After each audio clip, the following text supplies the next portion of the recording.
All right. Well, let me find your Instagram. Hey, Michael, I know you're in there. Send me your Instagram handle on Facebook if you don't mind.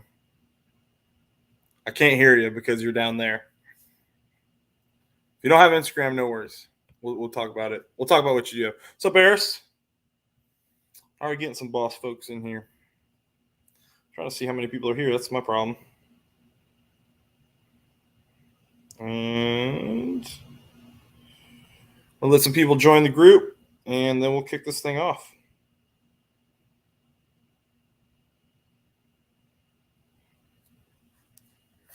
Since we got 4 people in here right now. The last owners episode we did was my biggest live stream I've ever had. I think we got into like the 40s, which was pretty good for me. If you guys don't mind hitting the like button as you come in, it helps us out. Let's see. I'm going to edit this guy real quick while we're waiting for people to head in there.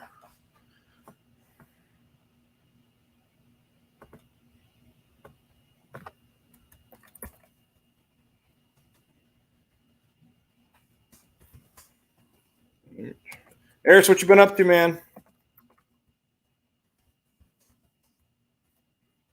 I haven't chatted with you in a few minutes or a little bit.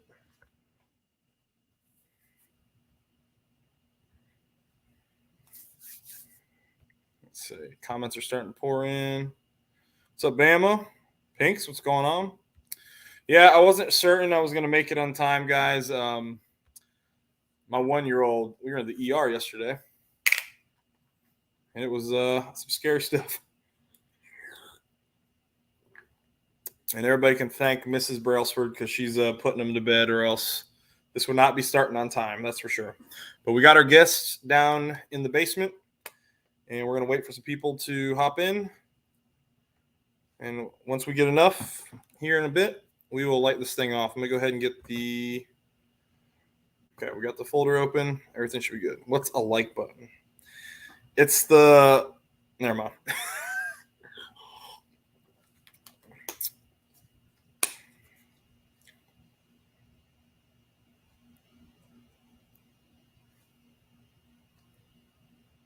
Eris, don't forget. All right. Work, kid, eat, sleep. Yeah, man, my kids are... Yeah, my youngest gave me a scare, man. He had a reaction to amoxicillin, and it knocked him on his butt.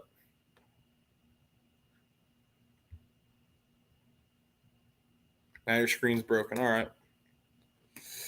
But I'm expecting a few more boss folks. Actually, I meant to share it to one more group. Give me 1 second, and we will kick this off.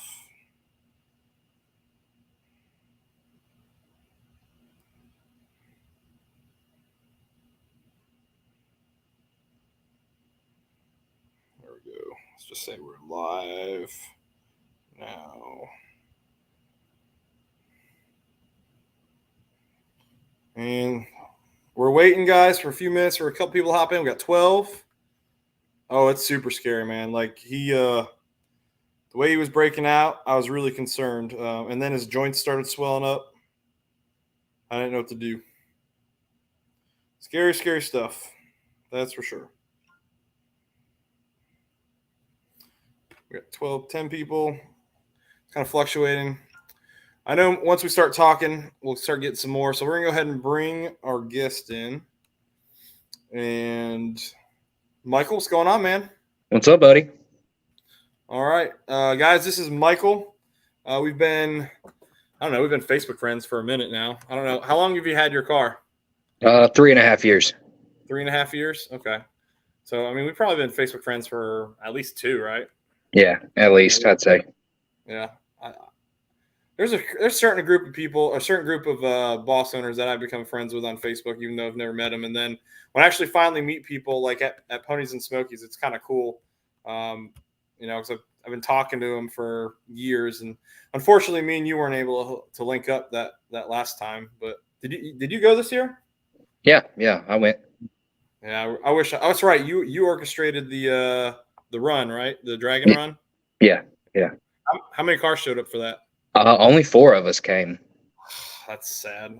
Yeah, I wish it was. I could have made it. I wish I could have made it. I just didn't. I didn't have the funds for it this year. Right. There's always next year, man. Yeah. I mean, we'll see what happens. I got a new job starting next year, so we'll see what the schedule's like. But all right, everybody, this is Michael, like we said, and I'm gonna go and start bringing up some pictures, and we'll start talking about this thing. So, how many Mustangs have you had while I'm doing this? this is my 8th. Your 8th. Yep. So, which ones have you had before this? I've had the first one was a 88 GT. Just, it was rough. I mean, crushed quarter, stock automatic car. Then it went to a 2009 3-valve Mustang. Then I've had a 93 LX50, a 98 Cobra, a 04 Mach 1 Swaps GT, the yellow SN95. I had a DFG SN95. I've had a few. Okay. So what we're going to do is we're going to go in the order of the photos that you sent me. I have not put them in any order, so I'm kind of hoping they're sort of chronological, but maybe not. I'm not sure. You can tell us. But basically, the whole point of this is for you to tell us your story, like how you got the car, how many miles were on it, like what was done to it when you got it, and then basically walk us through your progression to what it is today. Okay, so yeah, these pictures are right after I got it. Would be the day after. It was 100% bone stock car, 24,000. It rolled over 24,000 miles on the test drive. I really wasn't looking to get a Boss. I really thought it was a little bit out of my price range, but I got them talked down. This was pre-COVID price, so 24,000 miles. I got the car for 28 grand. So really couldn't complain. But it was bone stock. Besides these god awful window louvers that just looked hideous, they were a tad mismatched color. It wasn't great. So those came off the next day. They're actually not on it in the pictures from the following day. So those had to go. So it was essentially a bone stock car. That is a good price. I got mine. I think I had I don't know. I had in the mid 30s, and I got mine for 26. So I mean, you did really good. Yeah, my only complaint was I got the car cover, but I didn't get any of the owner's kit. I got the red key, I got the cover, but I mean, besides the booklets that go in the dash, I got nothing. So I got the owner's kit, but I did not get the car cover, but I got a Mustang car cover from the previous owner. I don't know how he only ended up with this one. Actually, he was in a wreck, so I'm wondering if the old one was like in his trunk or something. But we'll move on. All right, let's see. What's that yellow one? Is that one of your old cars? Yep, that is actually the one that I sold to help put the big down payment on the Boss. I actually sold it to my brother-in-law, so it didn't go far. Okay. It stayed for a good little while. And this is just when you got it? Yep, those are just the first pictures I took to send to all the buddies. Hey, check this out, And like I said, I mean, you see it. It was stock. I need to keep. Sorry, I got to keep my phone open because we do have chat and I can't see it when I'm doing this. So, if you see any comments that you want to answer, feel free to interrupt me and go ahead and answer any questions here. Let's see. We got Gary in the house, Mr. Mach 1, Pink's Garage, Victor. What's up? Let's see. Who else am I missing here? Sorry, guys, I fell behind here. Sublime's been here. What's up, Chad? Chad's in the house. Mad Motorhead. Uncle George, what's going on? George is local to me. I'll probably be seeing George here soon on a camping trip. Let's see. All right, and Mark's in the house. Up 91 Mustang. All right, you got the Mini, of course. You got to have the Mini. Yep. I've got about, I don't know if you can see him behind me in my little picture, but I think I've got 8 model kits on my shelf back there. Because every time I go to Hobby Lobby, they sell the Race Red model kit, and I buy all of them. If it's 40% off, I buy every single one every time. Yeah, I've actually got 2 of the Minis and that are comp orange, and then one that's Race Red for my son. He likes playing with it pretty well. That's actually the first mod that I did. I can't stand the candy cane taillights. I don't know what it is. I can't. They look so off on the Race Red cars and, the white cars. It's really not that bad. The lights don't clash, but on comp orange, I just felt like the red in the candy canes just looked so off. Oh yeah. So this is just just a cover? Yeah, just tinted covers, kind of toned down the red a little. I mean, it's not bad. No. Oh man, you had the oxidation problem? Yeah, that was I don't know, maybe 3 or 4 months after I got the car. Not even 2,000 miles later, and was washing it and just gently wiped across the hood, and dime-sized paint flake came off. And you want to talk about hurt feelings? I mean, that it was like a kick to the nuts. Dude, I don't know what's up with Ford, but they've had issues painting these aluminum hoods for like a solid decade. And from like '05 to, and I don't even know if the new ones still have the issues, but at least like '05 to the mid teens, they were having all sorts of problems with them. I know my mother-in-law's like Edge, which is a 2012, has that problem. My old '05 GT was having that problem, but what did I do? I did something to fix it before it was too late. There was a couple of products I used to reseal it, and like I busted off the old paint and had some touch-up paint, and I found this stuff called Lanka blob remover that freaking helped blend it in pretty well. And all I had to do was put a decent clear over it, and it was a good do-it-yourself job for an apartment complex. But yeah, I mean, this stuff it can get rough.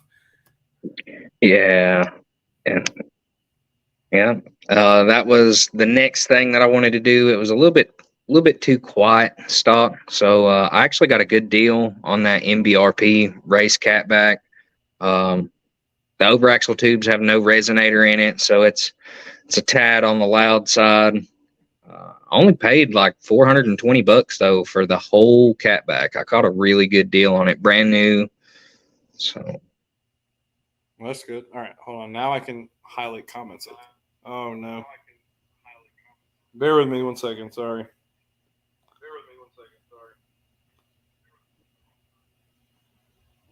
I'm gonna mute this thing.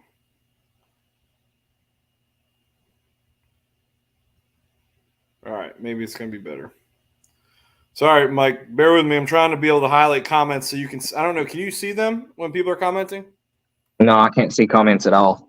All right, you should be able to. Are you on your phone? Is that why? Yeah, I am on my phone right now. My computer is updating. Okay, I think I fixed it. All right, now we're good. All right. Yeah, now I can see them. All right, perfect. Yeah. All right, let's see. Crown Vics, we're doing that in the mid 90s. Okay. There we go. And he's talking about the hood stuff. All right. And then there's shenanigans happening in there. All right. Is this carbon fiber or is it black? No, it's just black. It's just a Cobra R that I had pre-painted from Cervini. I didn't have carbon fiber money, brother. I'm just blue collar. Nothing wrong. Well, at least, I mean, the gloss, is it satin black? Does it match the hood, the roof pretty good? It's gloss black. It matches pretty good. I mean, I have no complaints. I mean, Cervini paint color matches pretty well. It looks great. I like it. Yeah, I mean, I didn't see the point in spending the money to have the whole hood repainted. The stock stripes are pretty expensive. I mean, I could have went through Greg Boss, but I just decided to upgrade, make it look a little different. Well, Greg Boss, he does. I'm sure you can get those standard ones, but he does those reflective ones, and he put reflective like 13 material on his 12, and it actually looks really sick. But you're right, it's a pretty penny even at his price. Yeah. So I just went ahead and, like I said, I mean, I see a lot of people, do a lot of different things with the competition orange cars because there was so many of them made. I just wanted to be a little different. Plus, the black breaks up the orange a lot better. Yeah. All right, so you bought the long tube headers. Did you get the full kit with this, or is this just the mid pipe? I got the full kit. I got the 1 7/8 inch long tubes and the Boss off-road X pipe. And this just bolts straight up to the stock side pipes? Yep. Everything is factory fitment. That's one of the things that LTH advertised to me whenever I messaged them initially. They was like, you don't have to buy our headers right now. The X pipe will fit factory headers, or if you want to do headers and then mid pipe later, our headers will bolt up to your factory boss mid pipe. So, I mean, I can't complain on the fitment. The quality's great. Just a really solid product. Yeah. Well, so those aren't cats, right? So this is catless. Yes, it is a catless setup. So these aren't even like, they don't even sell these anymore. Right. Man, don't tell the EPA. Let's control ourselves. All right, yeah, you guys can do your best, Bama, but I'm not going to hold my breath. All right, JLT2. So I met the guy because JLT is centered out of Chesapeake, Virginia, and the dyno shop that they do their testing at is called DTP, Dyno Tune Performance, and it was like, that was literally like 3 miles from my house, and JLT's headquarters was like, I don't know, 4 miles from my house. And so I'd go to their shop all the time, and I was there when they were liquidating all their carbon fiber and hydro dipped tubes and all that stuff.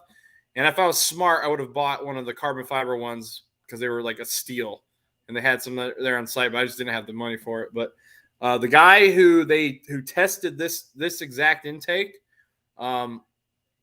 he had Cook's headers and the Cook's mid pipe, and then he was running this JLT2 cold air intake. And the number he put down at the shop that they tested at, he made in the 450s, and I want to say it was like 456 or something like that. It was pretty solid number. Yeah, it's definitely good numbers. Is this what you're running right now? No, I can't use the JLT S2 anymore since it's Paxton. Oh yeah, we'll get there. But this was your next mod. Did you tune it with this? Yeah, I actually did Lund Racing Tune with the cold air intake and the long tube install. Didn't stay Lund Tune very long. I mean, I have no real complaints. Just went with a local dyno tuner instead afterwards. But I mean, car made really solid power. Did really good on the Lund Tune. So how many iterations did you have to? How many times did you have to work with them to alter it, or did you didn't keep it on the baseline, right? No. We did, I don't know, 4 or 5 data logs, and it was pretty solid. It was pretty solid. That's good. All right. Those are long tube headers. Yep. What size are these? These are 7/8, the 1 and 7/8? Yeah, 1 and 7/8. And like I said, I mean, I don't have any steering shaft rub. They fit great. They look great, man. Once they get through a couple of heat cycles, they turn this really nice gold tint. They look really good under the hood. Did you do it yourself? No, I did not do it myself. That was too much of a pain. I'm a big guy, and jack stands just ain't cutting it, brother. I hear you. I'm in here 3 times. Hold up. That's weird. All right, hold on. I should be. Am I out of here? You can't see me twice, right? You only see me once? Yeah, I see you once now. All right, good. I didn't even notice I was doing that. All right. Learning curves here. All right.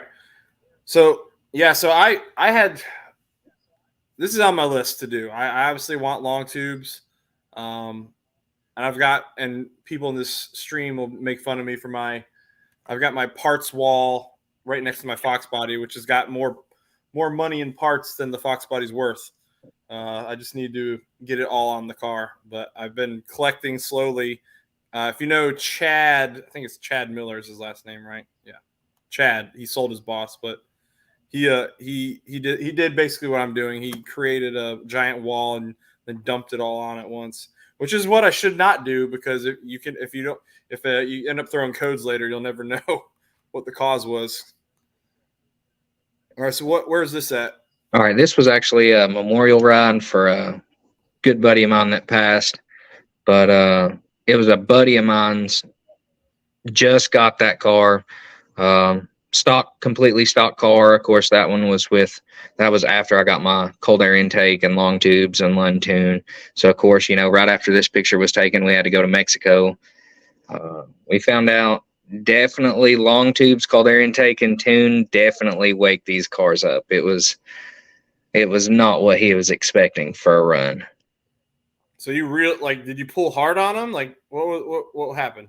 I mean, he was in my rear view. I mean, I don't know by how much. You know how it goes. When you pull on somebody, it's from their standpoint, it could have been a half a car when it was a whole car. I was at least a car ahead. So it makes a difference. It makes a big difference. Yeah, I do like that hood. I think it goes well with the roof. I don't think it's not like a monster change.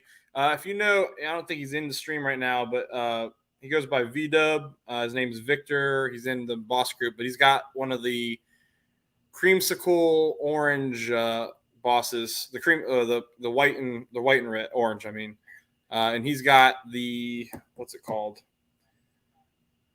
I think it's the King of the Road hood. I don't know what they call it exactly, but he's got the one that's got the 2 slots at the front. You know what I'm talking about? Yeah.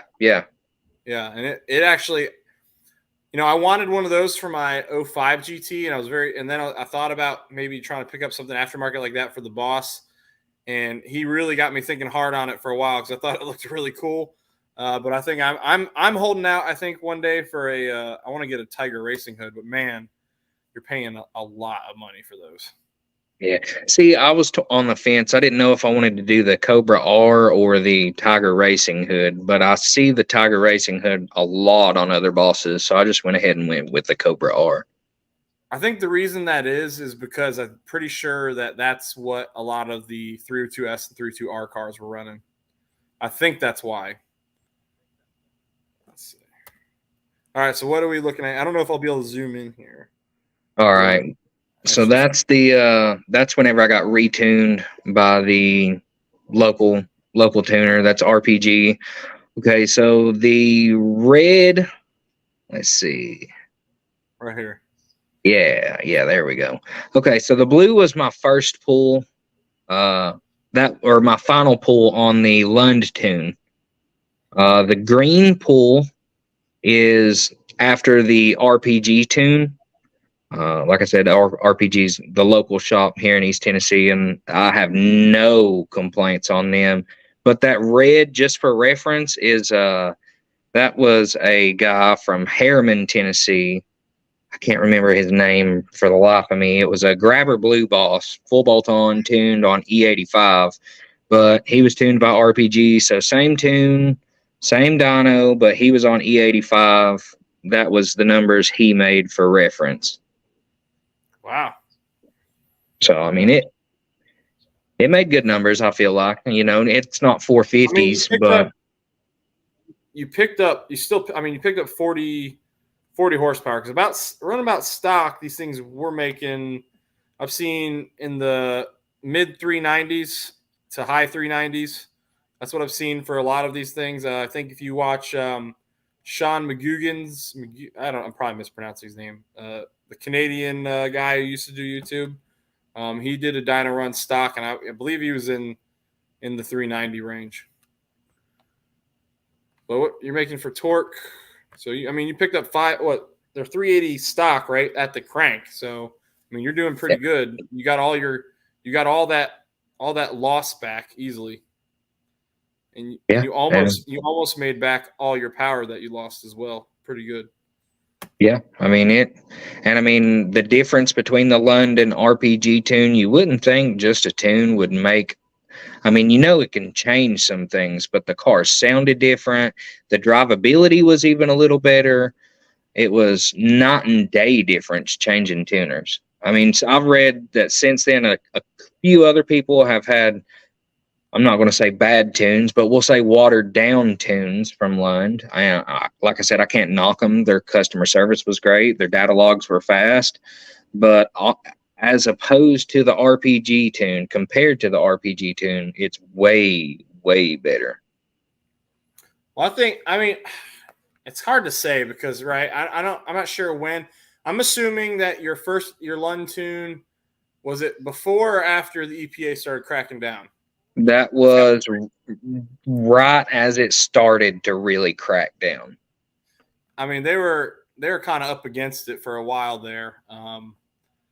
You know, they were getting hammered. So I mean, I don't even know what to think about that. Like if they were trying to play it careful for a while, or I don't know what products they were putting out because I never had my car tuned by them. I did have a buddy who had a 2019 GT get tuned by Lund, and he ended up dumping them for Palm Beach because he thought that he wasn't getting out of it what he wanted. And then I think Palm Beach, I don't know if he dumped that one or not, but I think he might have gone with a local guy after that. So what do we got in these boxes? Oh, let's see. That would be, I believe those boxes were the start of the suspension upgrades. Oh, okay. Well, I'm sure we'll get those. Yeah. Oh, nope. That's what that was. That was clutch, flywheel, MGW shifter, separate clutch fluid reservoir, stainless steel braided clutch line, catch can. So that was the beginning of the works. Actually, I bought all that stuff. So the clutch stuck to the floor on the dyno. I was out playing a couple nights later and started having really bad lockout issues. So I talked to the shop. They recommended me that clutch setup and said, might as well go ahead and get all of it done in one sweep. So that's what we did. There should also be a picture of the one-piece drive shaft in there too. We did it all at the same time. That's a good way to do it too. And that I actually know the guy that helped develop this, the Carroll Shelby reservoir. Yeah. I know the guy who did that. I used to go to car shows with him all the time up in Virginia Beach. But this is on my list for sure. I've got a clutch and a transmission sitting in here. I just need to get them on. Yeah, right, 10 to 10 recommend that, man. I mean, yeah, there's the MGW X-Spec flat stick. You know, I had to get it orange to match. That's the Exity Mach 500 clutch. I got the matching flywheel just to go ahead and, like I said, do it all at once. Night and day difference, 10 out of 10, even though the car's Paxton now. That was the best round of mods that I have done. Like I said before, on the stock clutch, it would lock out. I mean, pretty well anything over 7K, it would lock out. Yeah. But after that round, the car pulled way different. It shifted, 8,100 RPM shifts like butter, as quick as you wanted to. Yeah. I love my MGW. I've got no complaints about it. Between my MGW, so when I got my car, it already had MGW. I had never been locked out, but what I did have happen was exactly what you said, the clutch pedal sticking on the floor. So I did the braided clutch line right after that, and that eliminated that problem.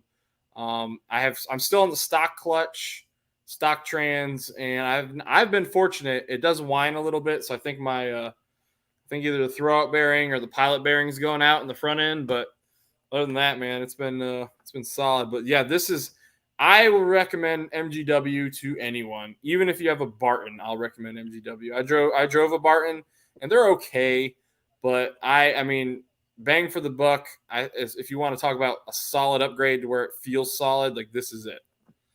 Absolutely. And a lot of people, get upset because of the wait time, but it's worth it. It is worth the wait. Also, yeah, I see a couple other people asking about the clutch. I have no issues with it.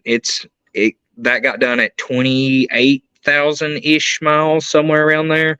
The car's got 52,000 miles on it now. So it's held up. I mean, like I said, I'm not easy on the car. I bought it. It's going to get driven. So it handles it. It handles it well. It doesn't slip. Even, like I said, it's been boosted for a little over 1,000 miles now. It gets rowdy, and I have no complaints on the clutch setup. I recommend that to anybody, whether it be bolt-ons. And I'm not saying put it on a single turbo car that makes 850. I mean, it's only rated for 500 rear wheel torque, but for the price, and especially if you're in I recommend that clutch setup to anybody. I agree. What Zonda? I agree completely. All right, what's this say? I gotta know what your little decal here says. It says something exhaust. What is this? Oh yeah, that's the LTH exhaust decal. Oh, okay, got it. I thought it was gonna be something like super witty. No. And here's the separate line. Yeah, I need to do this because I'll tell you what. The one issue I had when I was installed my braided clutch line, right, is it knurled up. Well, I lost 2 of the retaining clips, and that was a freaking nightmare. Those clips cost like $10 each because they come from Ford. But the ones I got back from, I had to order them from Steeda, I believe. And the first one I ordered, I guess it wasn't strong enough, and it got bent when I put it in. It blew my line out again. So, of course, I blew the brake fluid out of my engine bay twice. Pissed me off so much because, you know, that stuff's corrosive to paint. It's horrible. And so, but they ended up reimbursing me, sending me 2 more, and it's good to go now. I've kind of got a Jimmy rig system in there, but I kind of want to do this because I think I could get rid of my Jimmy rig system. Yeah, it's definitely a good setup. 10 of 10 recommend. I have no complaints. It's done me good. I was really worried. I didn't have to necessarily do the separate clutch fluid reservoir, but I run the Dragon pretty frequently. I only live like 35 minutes away from there. Yeah. So I needed to be sure that under a lot of brake load and heating that fluid up really good, I wanted to make sure that it was good to go. Actually, yeah, that was the one picture that was out of order. That was the night that I bought the car. You can see those quarter window louvers on it. That was right whenever I pulled up to look at the car. I didn't even know if I was going to buy it at that point. Yeah, I got you. Dude, I wasn't even looking for one. Mine, I was going to look at a 500, and while I was looking for the 500, this one was the first thing mine was the first thing I saw, and I was like, huh, you know, I'm kind of interested in that, and I took a peek at it, and I didn't even drive the 500. I walked out with the boss. All right. Yeah, so that was after all the clutch goodies, all the drivetrain goodies, simple bolt-ons, tune, separate clutch fluid reservoir. That's how the car stayed set up from 28-ish thousand, maybe 29,000 miles to 51,000 miles. The car stayed like that. Like I said, I had no complaints. The car, I mean, that's the whole dresser top full of BMR goodies, drag springs, panhard bar, brace. These are bread on my list. Butter kit. Did you have the issue with? So my rear end is knocking, and I think it's one of the bushings, and I think it's a lower control arm bushing. I just need to get down there and look at it. So like if I hit bumps going slow, you can hear like a knock, like it sounds like something's rattling around in my trunk. I had the same problem happen on my 05 GT, and I traded that in on the Boss before I even fixed it, and now the Boss has the exact same problem because it's 11, 12 years old, whatever you want to call it.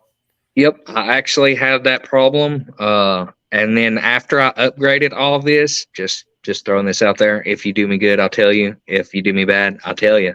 BMR, the upper control arm, probably don't recommend that one. Probably just spend the extra on UPR, because after that round of suspension goodies, about, we'll say 6 months later, I got that knockback.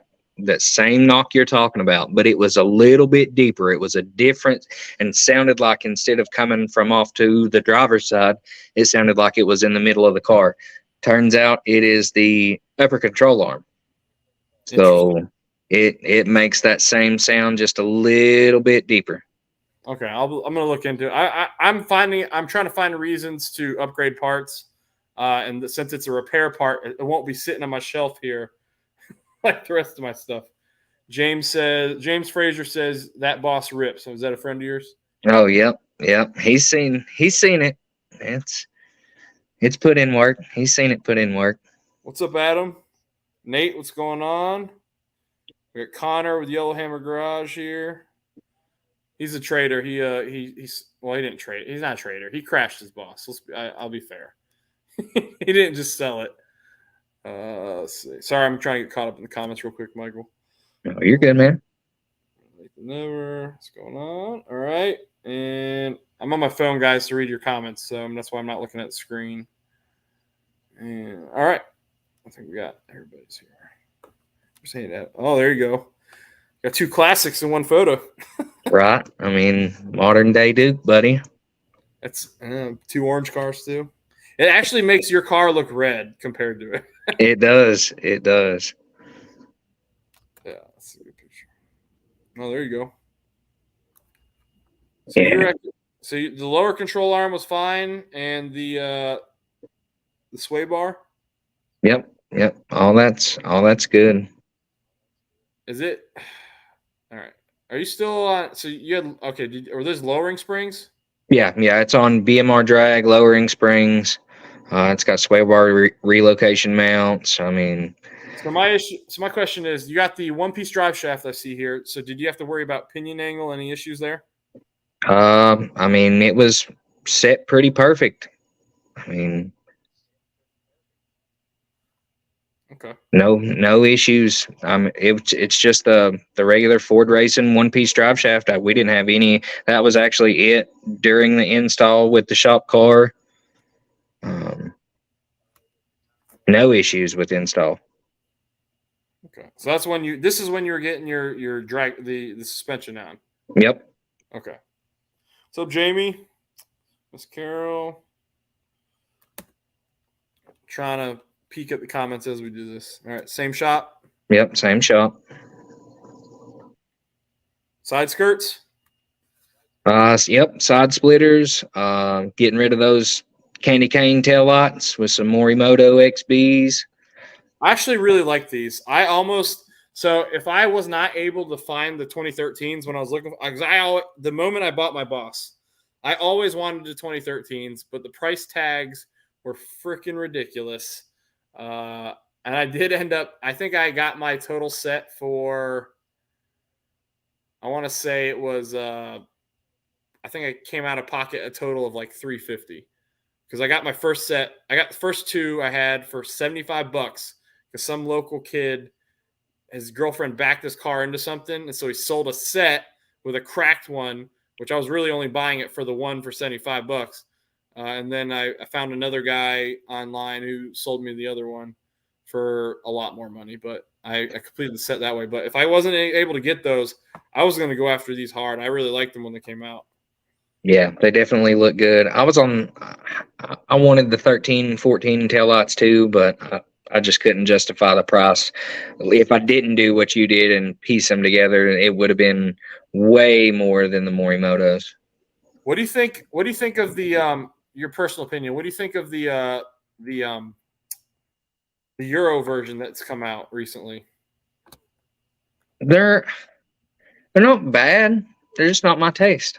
Yeah, mine either. But I tell you what, like the fact that they did that, I think they're like, I want to say they were like $300, $400. Yeah, which isn't bad.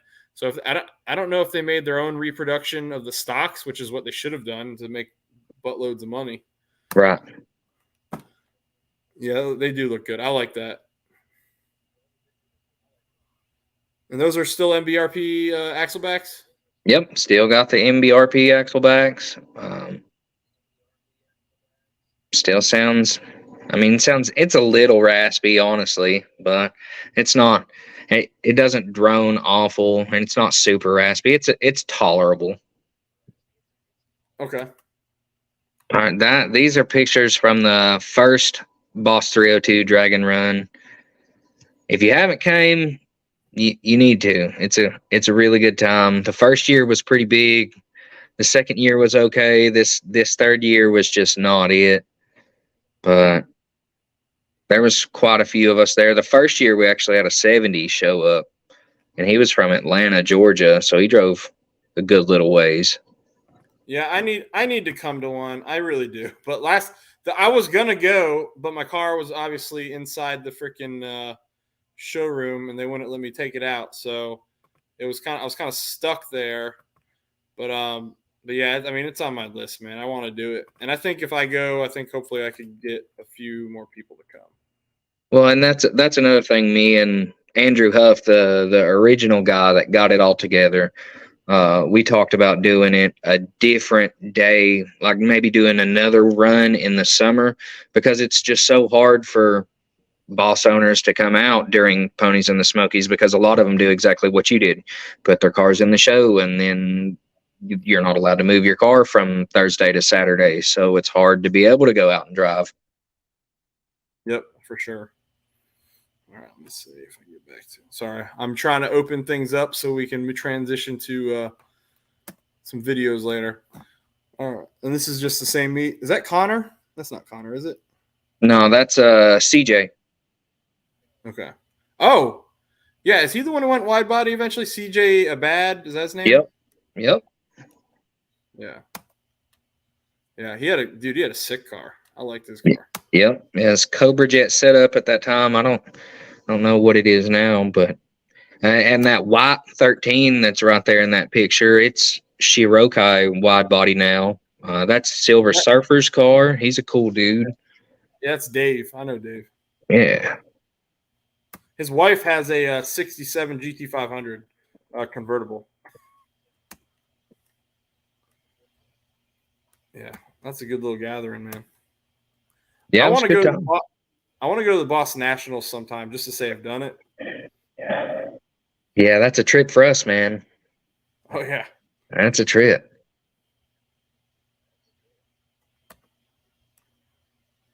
Yeah, I gotta do this at some point. We did when we were going to pits, we pulled on to Mount Pisgah, and we definitely did some spirited driving because you can kind of do it a little safer without. I mean, safer as in like if you cross the line, you're not going to immediately get a ticket.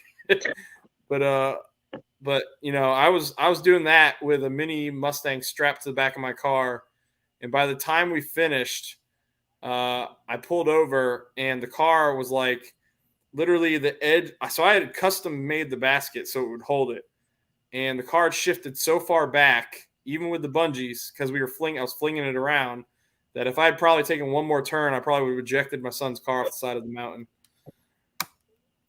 Yeah, that's some cool pictures. Yeah, definitely. It's real. Are these the Killboy photos? Yep. Killboy and 129 photos. So how do they do this? Is there an automatic camera set up that just takes them? No, they pay people to go out there and just sit and take pictures all day. Of literally anything and everything that comes by. Yeah, that's a good picture right there. I'm just looking at your rear wheel, man. The clearance in the front. Like, people ask me all the time if my car is lowered, because even if you're not lowered, if you have those Roush side splitters, you look pretty low. And I like the way yours is sitting here. Also, just to get those rear wheels to poke out a little more, they do have 20 millimeter hub centric spacers. They have what? 20 millimeter hub centric spacers. Yeah. Well, and that's the other thing too. Even if you like the Roush side splitters, I feel like they make it look like the wheels are fatter than they are. I don't know why. Just to me, it makes it look like it's a little more aggressive back there. But yeah. I think I'm gonna go for an aftermarket setup at some point. I just haven't pulled the trigger. Yeah, if you haven't gone to Ponies in the Smokies and you're in here, guys, I recommend it. Me and my kids had a blast. I met a lot of great people, people that I've talked to online, not just boss owners, but people I've talked to online for a couple of years now, and it was a lot of fun. Very laid back, lots to do there. It's basically Myrtle Beach in the mountains. Yeah, I'm still on stock rear gear. I saw that comment. And Yellowhammer Garage, is this Connor? Is that Connor? Yeah, it's Connor. Yeah, I did pass you last year. I hated that we couldn't link up. I saw you as we were coming down, you were coming up. We just barely missed each other. What's up, Sean? We got Sean in the house. Why is it not? It's not letting me highlight his comment here. This is a local car show. Yep, local car show. That's my buddy's Challenger. That's actually the camera car in a couple of videos. I just like the way with that big purple boat that the orange really pops. It looks really good. Yeah, I actually like this. I like Challengers. Everybody picks on them. I actually wanted one way before I wanted a Mustang. Actually, I used to hate Mustangs because I thought everybody had them. But then once I kind of got into them a little bit, like you see that, yeah, there's a million of them out there, but like they're all different. Yeah. Kind of like the Jeep world almost. All right. Same car show.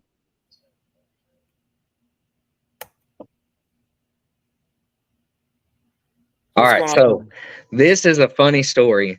The only time that car has ever been towed, knock on wood. I was on my way starting a new job. It was raining. I came around the curve and there was a car. I was right on the car that was right in front of me. And they didn't swerve or anything. And all of a sudden there was something in the road. I ran it over and it didn't make any noise. And I just figured, oh, it was a piece of cardboard or a tarp. Maybe it got stuck to my exhaust or something because I didn't see it come out behind me, but I didn't smell anything burning. And I got about 3 miles down the road after that and just heard this awful thudding noise, almost like the sound of a tire blowing. And man, I pulled over. I got out and looked around the car. Couldn't tell. Couldn't see anything. It was in tall grass. The car's lowered. I couldn't see necessarily under the car. None of the tires were flat. I didn't know what to do, so I called my buddy that's got the rollback. He's like, yeah, man, we'll get it to the shop. So we got it to the shop, got it on the lift, lifted up. 6X t-shirt wrapped around the drive shaft is what we were hearing. Woo! It was the arms of a 6X t-shirt slapping the bottom of the car. 6X t-shirt. Right. But yeah, that was a good time. So I've had a couple situations like that. So literally the second week I owned my car, I was taking it to our local Cars and Coffee in Virginia Beach. And, dude, I was super proud of it because I just got it, super excited. And I was driving on the road and I didn't notice it, but apparently like the car next to me, there was a bag in the road, a large plastic bag. And when he went by it, the wind from whatever his, the wind that was created from his car shot it over into my lane just in time for my front wheel to run it over and me not see it. Well, it got trapped. So your H pipe, right, that little centerpiece that connects it, it got trapped right there. And it's hot. So I start smelling something cooking and burning. And I'm like, what is that? What is going on right now? And I get to the Cars and Coffee and I see it's down there. And by the time I got in there, it gotten like, if you throw plastic in fire, it kind of like contracts eventually, right? Well, it become like this hard plastic shell around the mid pipe. So like there's literally nothing I could do. I sat there and I was trying to scrape it off but it's super low. So you're reaching as far as you can. I ended up having to like put up on a lift and like cut it off with a saw almost. It was crazy, dude. And then there's a video of this. I hit a bird and I didn't know I hit a bird, but I came home multiple days and I go in my garage and every day I'm like, man, something stinks in here. I thought like a rat died in the corner and I'm like rearranging my entire garage. And I'm like, I can't find this thing. And the funny thing is like, I'd pull the boss out to look for everything. And then eventually it like dawned on me, hey, I thought I almost hit a bird one day. Maybe I actually did hit it. And it was sitting like right in front of the condenser in the bumper. It was horrible. Super gross. Oh, I like that Firebird. Yep, that's actually my brother's car. That's a nice car. Yeah. Yep, that's the first trophy I ever won was at that car show. There's my daughter. She's growing up right. We're raising her right in real cars. How old is she now? She's 7 now. She's about to be out of 2nd grade and growing like crazy. And wanting to go to the drag strip every weekend. That's awesome. There's your trophy. All right. Yeah, buddy. Is that a GT or is that? Yeah, it's gotta be a GT. Yep, that is a Steeda GT car. Oh, really? Yep. Vortex supercharged. It's actually not on the road anymore. It got wrapped around a telephone pole. Oh, he's got the Cobra R hood too. That looks Yep. good. That's not. Is that your Raptor? No, that is back at the shop again. That's one of the guys there's truck. Makes me want one really bad. Dude, they are. I like them. I like the what is it? What year was it? 6.4, right? 6.4 they had for a while. Yeah. Zip ties to the drive shaft. That's a messed up joke, broken. That's the worst. I think. Oh, that I couldn't do that to somebody. Zip ties on the drive shaft, man. That's 6 extra.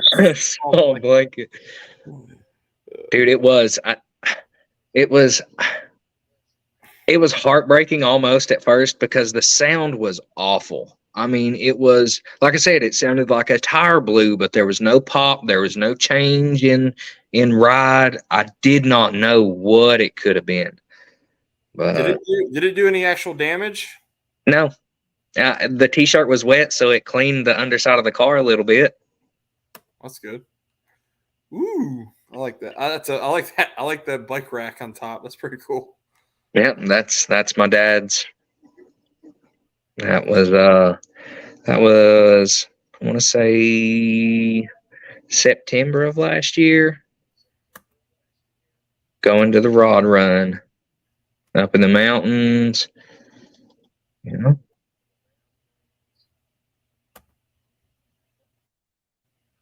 I just think they look so much. You really don't notice how much just a little bit of drop will do to these cars. It's having a lowered boss sitting next to a stock hot boss. It's a big difference. It looks a lot better, even if it's just an inch drop. Man, you'd be surprised at how much aesthetically it helps. I know it does, but my real concern and my biggest hang up has been the fact that I know I almost scraped in my own driveway with it, and I'm positive if I lower it, I will scrape every time I try and pull back into my garage. So I got lots of places I go that I know where I will scrape, and it freaks me out enough to not do it. And then same thing is like, I'm always on the hunt for a set of Cook side pipes. And so if I ever get those, I don't want to have a lowered car because it's just going to rip them off. I saw a comment about that Trans Am. That Trans Am is actually, it's not a turbo Trans Am. Those are pretty sweet too, but that is a Pro Am 2 pace car. Oh, cool.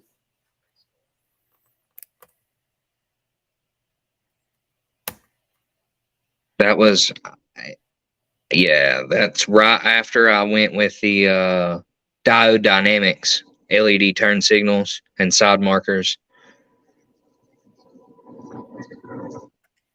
Biodynamics? Yeah, definitely recommend those two. They look sick. I got the racer ones. No, I got the Striker Lights, and I have kind of worked out an agreement. They're a sponsor for us, and so I ran his lights, and I told him straight up, like I'm gonna give my honest opinion of them once I try them out. And I actually really like them, the programmable LEDs, and because I can make them stock for when I drive around, and then at car shows, right? Put something like if it's a Christmas show, I can basically do like red and white candy canes and stuff like that. And it actually, like, you can make like the kit sequence thing go on. And if you do the right ones, it looks pretty cool. If you go like purple, then yeah, it looks kind of silly or whatever. But like there's certain like sequences for my side markers that I really like. But Diode Dynamics, those are solid, and they look really good. I've seen them on a couple of our cars. So what's going on here? All right, that was after the Firehawk Indy 500 tires. I wanted to try to see. I mean, I was going to go something a little more grippy, but got a really good deal. I think I only paid like $950 shipping and all. to the front door for that set of tires. Definitely recommend. I mean, for a budget tire, Indy 500s do great. I got those for my fronts because Walmart was having a clearance on them, and I got my 2 front tires for like $150 each. Yeah. Yeah, I mean, you can catch really good deals on them. They and like I said, they do really good. No sound videos yet. We're getting there. It's coming. It's Yeah, coming. we're getting there. It's the way that we had them sent. So we're gonna get to them at the end here. If you guys don't know, so Sean is in the chat right now. He is like the OG boss YouTube guy. He got his car and started putting it on YouTube right about the same time I picked up my car. And I wasn't really into this stuff. Like, I only started doing this during COVID because I was truly bored and I had nothing else to do. And I kind of just stuck with it. But I got a lot of like my ideas for my car from Sean. And he's actually going to be our featured build next week. So that's going to be a good one because he's got a heck of a story. He's gone through multiple bosses. Well, a boss and then has a reincarnated boss. But we'll talk about that here soon. Yeah, I'll definitely be tuning in for that. Definitely. All right. This is where are we at? Mount Pisgah? Where is that at? That is on top of, I forget which lookout, but that's on the tail of the dragon. Yeah, Eris says at stock height, his front bumper eats everything. I actually got these things, and I've never put them on. I need to do the video and install them. I've got the protectors for underneath the lip, whatever the heck, the scrape pads. Yeah. That you can place like basically 3M them up there. And I keep meaning to install them, and I always forget. I've had them for a long time. I think I won them from another YouTube channel giveaway or something. Yeah, we'll get to the videos here in a bit. Yeah, that's cool, man. You never get to see a lot of bosses in one place. So anytime there's more than 3, I think it's pretty awesome. Yeah, definitely. I think this was the second. Yeah, this was the second annual Boss 302 Dragon Run. He's asking. Oh, my bad. No, that was not on the North Carolina side. I'm sorry, that was not even on the Dragon. That was actually that photo a couple slides back was on the Foothills Parkway, right below the Dragon.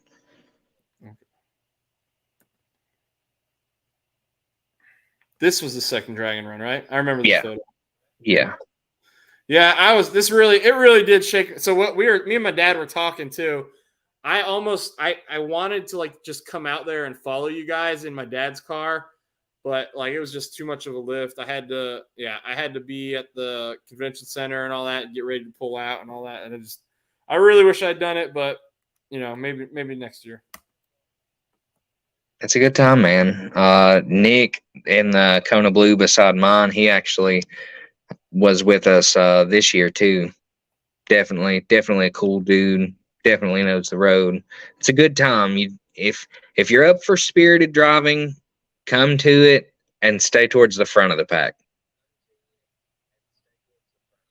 That's actually an advertisement for my paint correction guy after they fix the cat scratch fever that we'll get to pictures of here in a few. Yeah, we'll talk about that. Yeah. Yeah. All right. You talk about not seeing many bosses around. That Gotta Have It green one is actually a local, same city as me, lives maybe a mile and a half from my house. That's awesome. All right, there's videos against that GT500 coming. You'll be surprised at what a little NA boss will do. Are those on those are on my Facebook feed that you sent me, right? Yep. Okay. A tribute car. Yep, that was at a local memorial show for somebody that passed. That is an interesting tribute car. They've got the Eleanor front end, and it's interesting. Yeah, the car was, Yeah, like you said, it was interesting to say the least. But the old guy was cool. He didn't even come to the car show. It was already over. Everybody was already clearing out, and he pulled up and said, "Is that a real 302 boss?" And of course, yeah, man, it is. Well, let me look under the hood of that thing. And so I popped the hood. Of course, he pops his hood. And that don't look like no conflab 302 we had back in my day. It's so funny, and I've learned to just move. Like, there's certain people that you'll meet at car shows and stuff. They're just abrasive people, and I don't hang out with those guys ever. But like, people who come up to me all the time, I hear it a lot, and it's a lot of times you'll get like the guys who are pretty new into the scene, and they'll have a GT and they'll put a Boss 302 manifold on there, and they'll come up to you and be like, "Hey, I got a Boss engine too," and I'm like, "Awesome, man! I'm happy for you." I move on. I don't feel like I'm not going to shatter this man's happiness, or like there's no reason to start a conflict. I just move on. Yep, that's all you can do, buddy. What wheels are these the American racing wheels that he's got on here? I actually don't know. I don't hate them. I like them a little bit. Yeah, they look good. All right. Is this all the paint correction stuff? No, that is Paxton stuff. That is Paxton oil. That is 1050X injectors and the start of the rest of the Paxton kit. Oh man, I want it so bad. Yeah, buddy, it's a trip. What are these? Okay, so those are blow-off valves. Funny story with this. It's my luck, man. If it wasn't for bad luck, I would have no luck at all. If the lockout issues and a fresh trans in the car whenever I got it didn't tell you anything, if the 6X t-shirt didn't tell you anything, I ordered the Paxton kit, ordered it from Beefcake. You get to pick out everything that you want with it. Well, I opted for the Max Flow race blow-off valve. It's supposed to be loud. That's what I wanted. I wanted it to sound like a Boeing coming down the road. So ordered it with that blow-off valve. Well, Beefcake messaged me. He was like, "Listen, man, we don't have that blow-off valve in stock right now, but in case you need the kit on soon, we're going to send you the regular blow-off valve, and we're going to have Max Race, we're going to have Vortex ship you the Max Race blow-off valve, the billet one. We'll have them ship it to you at a later date." Cool. No worries, no problems. Got about a month before the kit's going on anyways. About a week, maybe 2 weeks later, get a package from Vortex. Awesome, cool, sweet. Open it up. Same standard blow-off valve, no billet blow-off valve. So that is actually the second and third blow-off valve that I got for the kit. Just like I said, man, goes to show you I have no luck. I can literally order brand new and it'll still come wrong. But Beefcake did good, Vortex did good. They ended up shipping me the right blow-off valve and gave me an apology letter from Beefcake and an apology letter from Vortex. And I was like, "Guys, I didn't ask for all this, but I appreciate you." They sent me a bunch of stickers, and I mean, I had the actual right blow-off valve maybe 2 days after I got the second wrong one. So they did me good. So can you hear me? Yeah.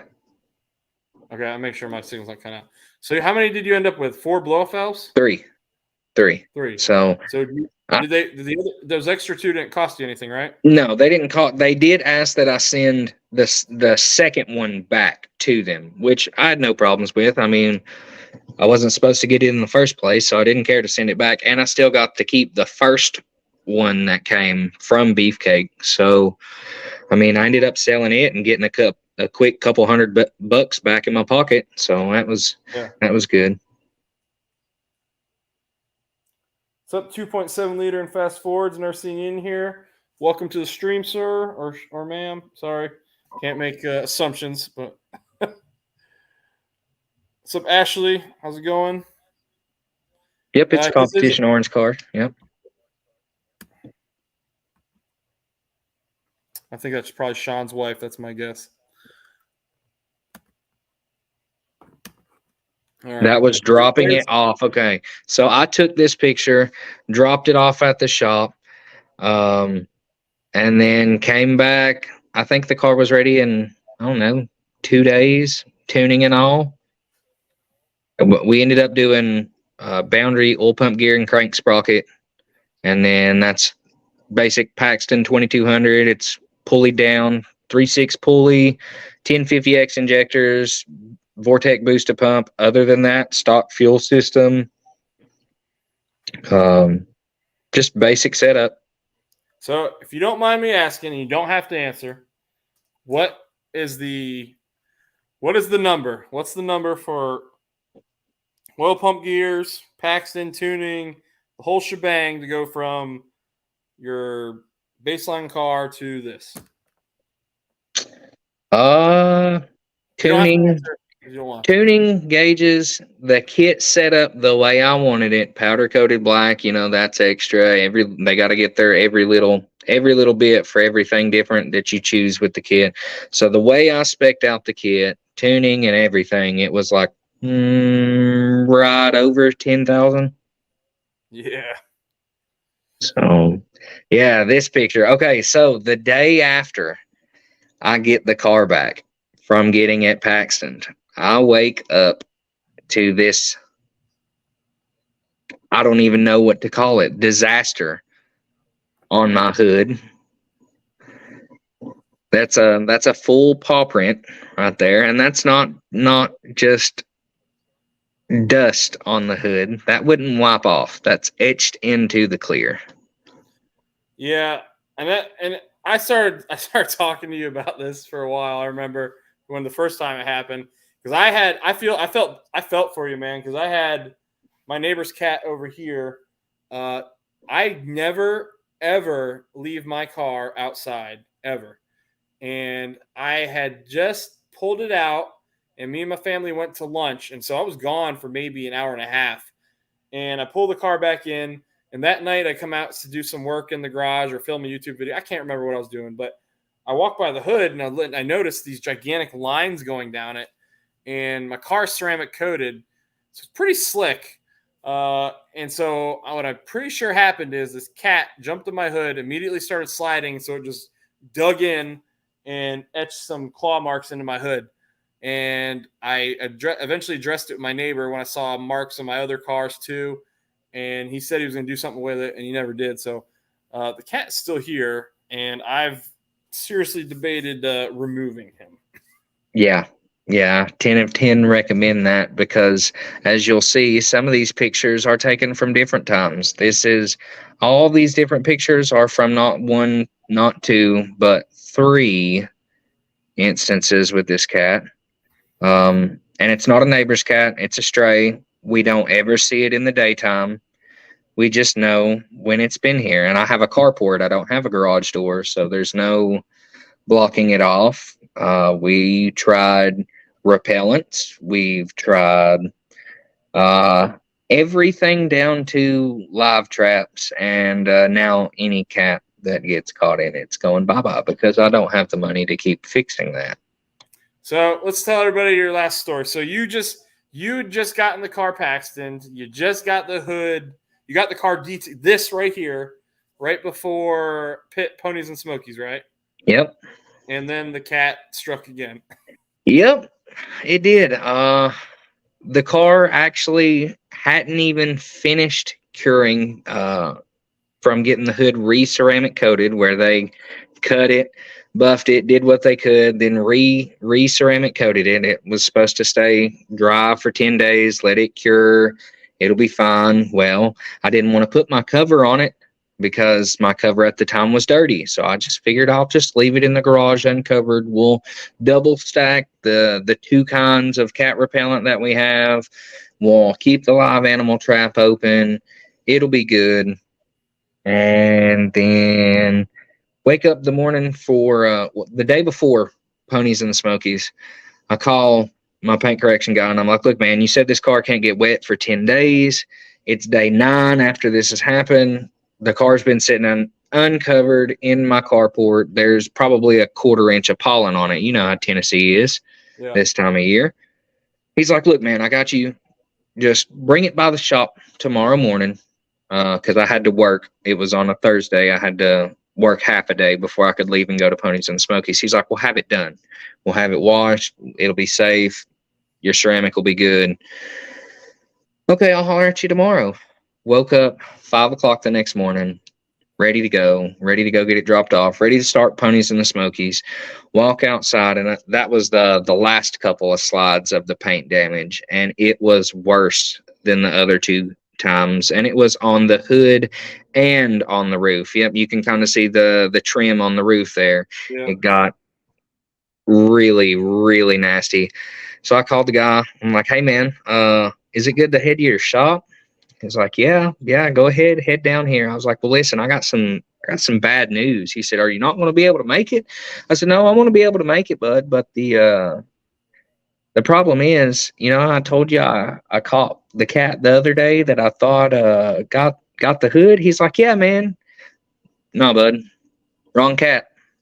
It struck again, worse than the other two times. So drive it down there. I'm a wreck, not happy at all. Oh, dude, I'd be devastated. I contemplated selling the car. It was so bad. I mean, it was horrible. It had rained that night, and it just looked like the cat got on my hood and on the roof and cleaned itself. I mean, it rolled around, bedded down, and just cleaned itself all over my car because there was little driveway pebbles and mud, and God bless. it was awful. But took it to the shop. They said, look, man, we'll take care of you. Don't worry about it. Go to work. Get what you need done. Come holler at us after you are done. Oh, that's Fair awesome. enough. That last couple of pictures is what it looked like when I picked it up. And I mean, there are a couple of things I couldn't get out. I don't expect them to get 100% perfect. I mean, there is some scratches straight up through the clear, but for what they were able to do and the amount of time that they were able to do it in, car looks great. I have no complaints. I want to say, Joe, welcome to the Boss community, sir. You're going to love the car, dude. It is, it's the last of the raw ponies. Like, it's the last live rear axle car that I can't even talk. Sorry. It's the last rear axle Mustang Ford made, and it's the last performance rear axle Mustang Ford made. So you're really gonna love it, man. It really rips, and it just if you drive one of these and you haven't driven an S550, they're completely different animals. It just feels like you're on the very edge at all times in this car, and I love it. That's pretty cool too. I mean, he just got his competition orange Boss 302 at 24,000 miles, same as me. It's a ride, brother. Congratulations. Like, you're going to thoroughly enjoy the car, I'm sure, as long as you drive it. Yeah. I haven't had my coffee today, if you can't tell. So I'm pretty tired. All right. Time to close the carport. Yeah. Well, now the car also, I'd like to add, has not one but two covers on it. We have a mesh screen over the carport, so it's a lot less likely that it's going to happen again. But I still keep the live trap out and set just in case. This is the competition orange Mustang registry, right? Yep. That is the COMR Ponies and the Smokies meet this year. Yeah, Joe. This is the place, man. If you got questions, feel free to bring them. I love going down those rabbit holes on these streams. Oh, you got one of the Carter's Custom hood holders?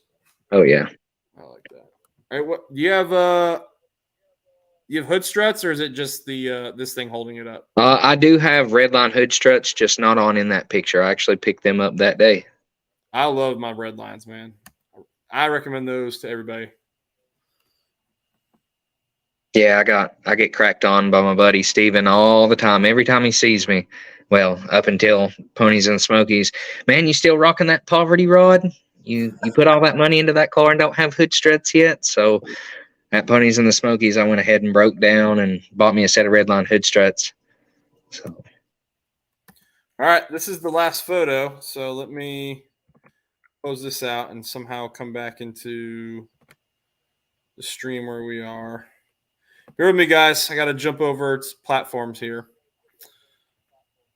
And let me find the videos first before I decide to just bring it up. So how many miles are on the car now, man? It's about to hit 52,500. And you've had it for how many years? 3.5 years. So you've put just shy of 30 on it. Yep. Yeah, I daily drove mine for about 2 years, and then I broke down and bought another daily beater so I could save it. Not for the next person, but just to preserve it further from having people on the installations I work on damage it. Man, you sent me a lot of videos. All right, we got some good stuff here. Oh, Jesus. I'm trying to find the top of them. All right, here we go.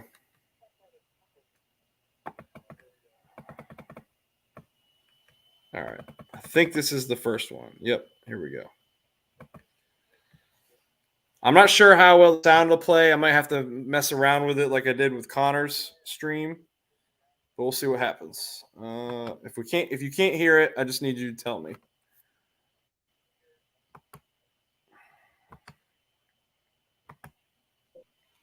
Facebook. See my Facebook? Yep. Okay, good.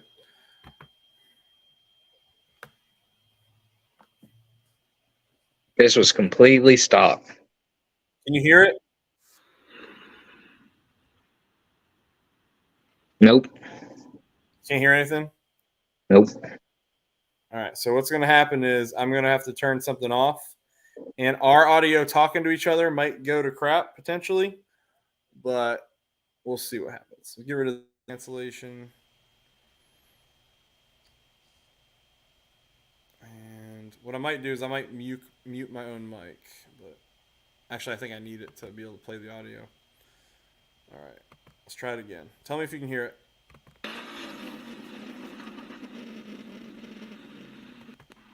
Can you hear it?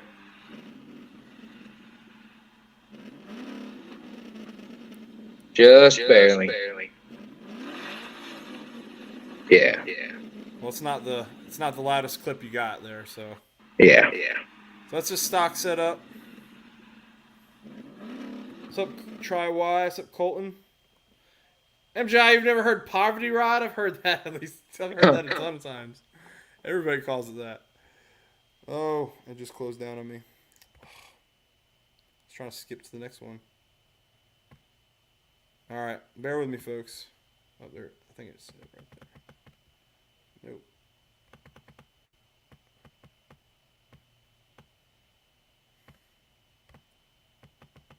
All right, that's where we were. And this is the next one.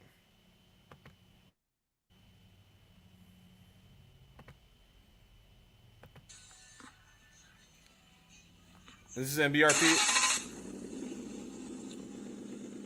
Yep, that's the MBRP setup. Stock headers, stop mid pipe.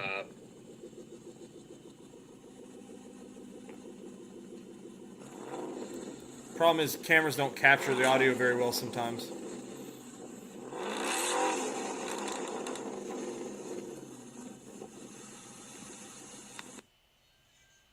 I've never heard MBRPs on a S197 or a Boss, so that was good to hear because I've heard them on the S550s.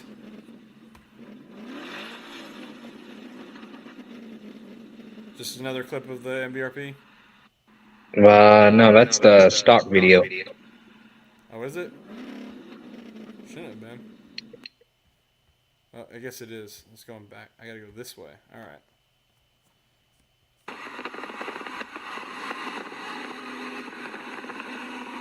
Do you know what we're racing? Oh no, that's not a race. That's just cruising.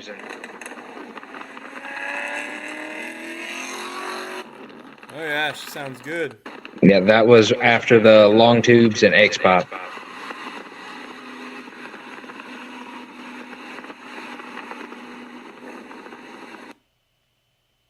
is it doing this to me? This is getting old.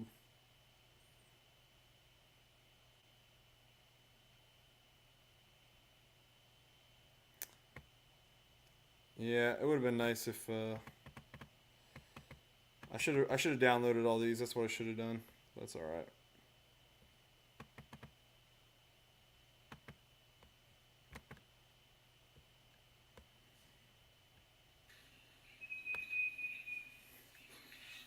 It says Luntune. Did it change the audio?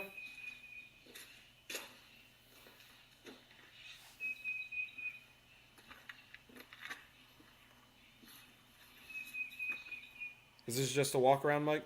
Yeah, that's just the walk around video. Okay.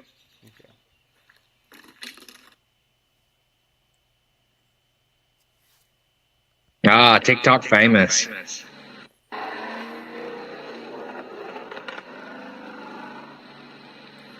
So this is just some random person who saw you drive by. Yep. That apparently hates living beside of highways because of my car. Hey, later, Sublime. Oh.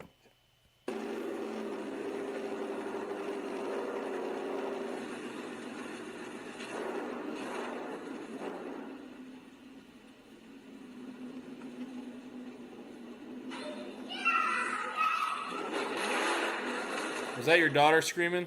No, that was actually my paint correction guy's son. Okay.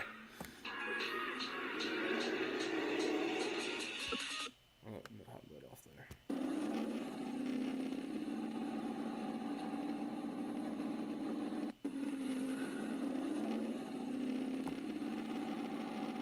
Sounds good. All right, so that's running a 6.0 cam 6.0 OBS truck. Hey, Fred, what's up, man? The 302 Nightmares in here. He's got a twin turbo boss. Makes all the torques.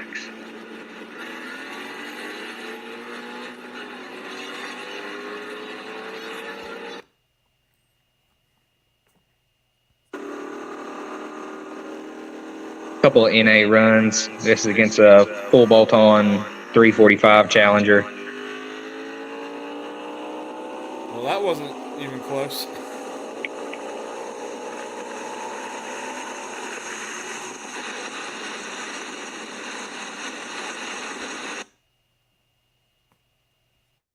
That's this video is against a 5th gen head cam intake Camaro.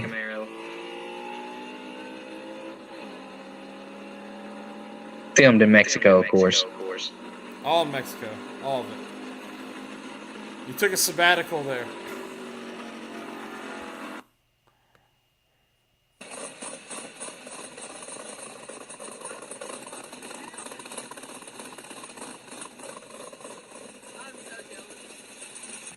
That's the car you raced? Yeah, that was the Camaro, just for reference. All right, so this runs against that white and red Shelby GT500 that was in the slides earlier. Later, Pinks.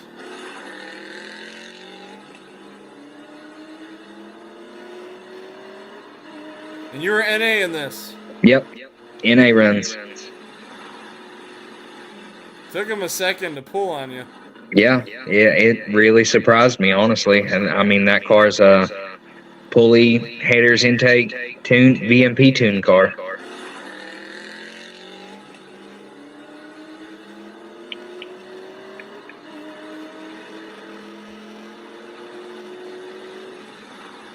I think we ran to. What's the chase car? Is this a Camaro? Yep. That's a 6th gen Camaro. I think we ran it to maybe 130, 140, and he only got me by maybe a car. I did it again.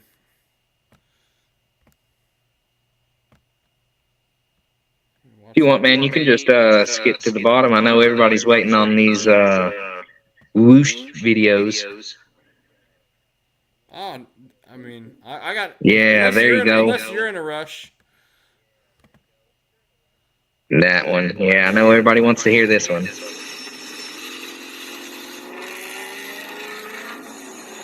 Oh, I want it so bad.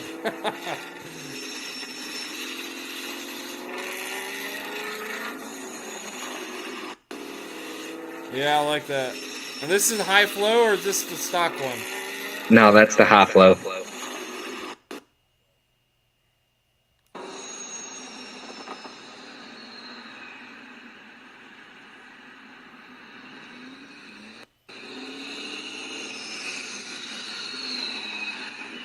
Oh, yeah.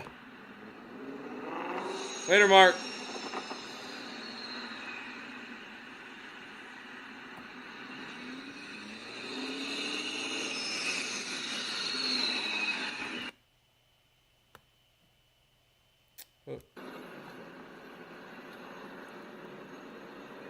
What is that?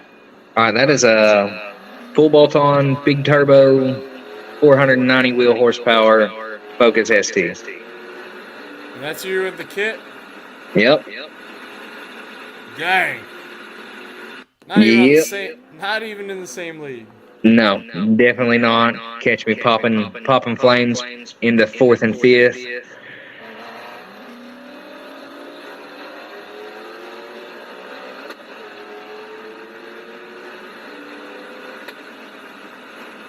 What RPM does the Paxton hit?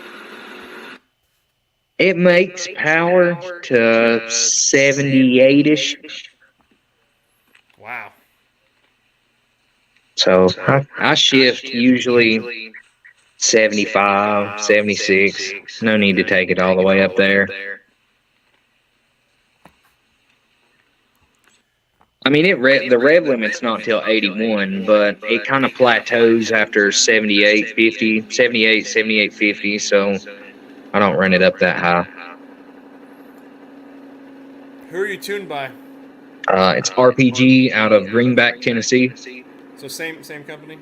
Yep, same company. Makes 728 horsepower, 523 torque.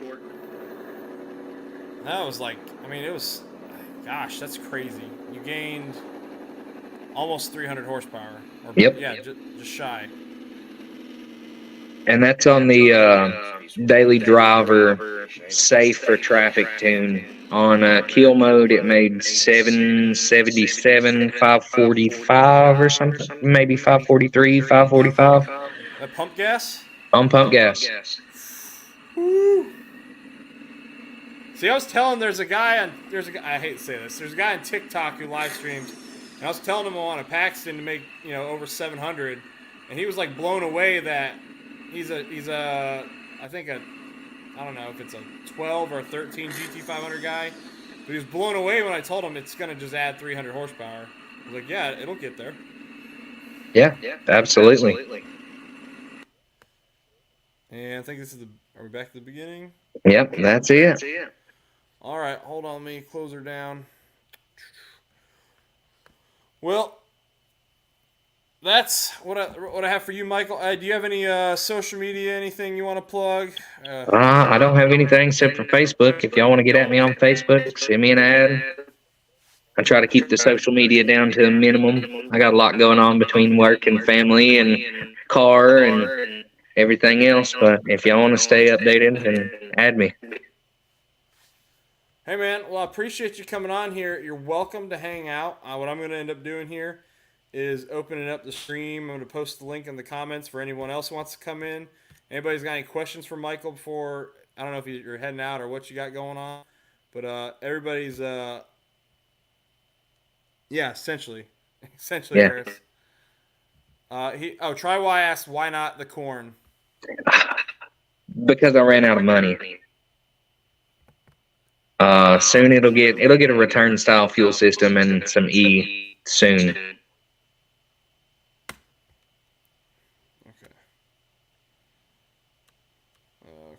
Hold on a second. Yeah, it's very limited by the booster pump right now.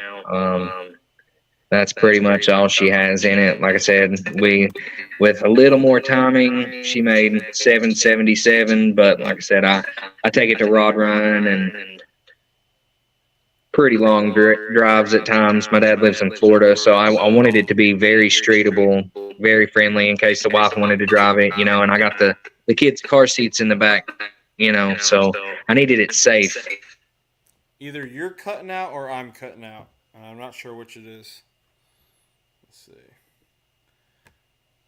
There's the link if anybody wants to join the panel for the however long we stay on here at the end. Any parts you regret getting, Eris asks. All right. Any parts I regret getting? Not really. Maybe just the BMR upper control arm. I wish I would have went UPR on that one, but that's it. And Jess says, nasty build, love the car. I appreciate it, guys. And the tires you have, so you're saying you sell Firehawks, right? Yep, still have the Indy 500s. They don't hook until third, but I mean it's a street tire that's good in rain. You can't expect too much. Yeah.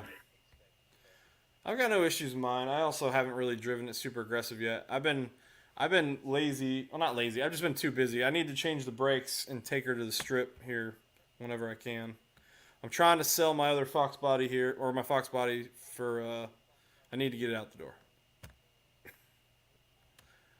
Some people were thinking for a long time I was going to put money towards the Paxton, because it'd probably get me there. But I got to have a project car for me and my boys to work on, because that's kind of the whole point of why I do this.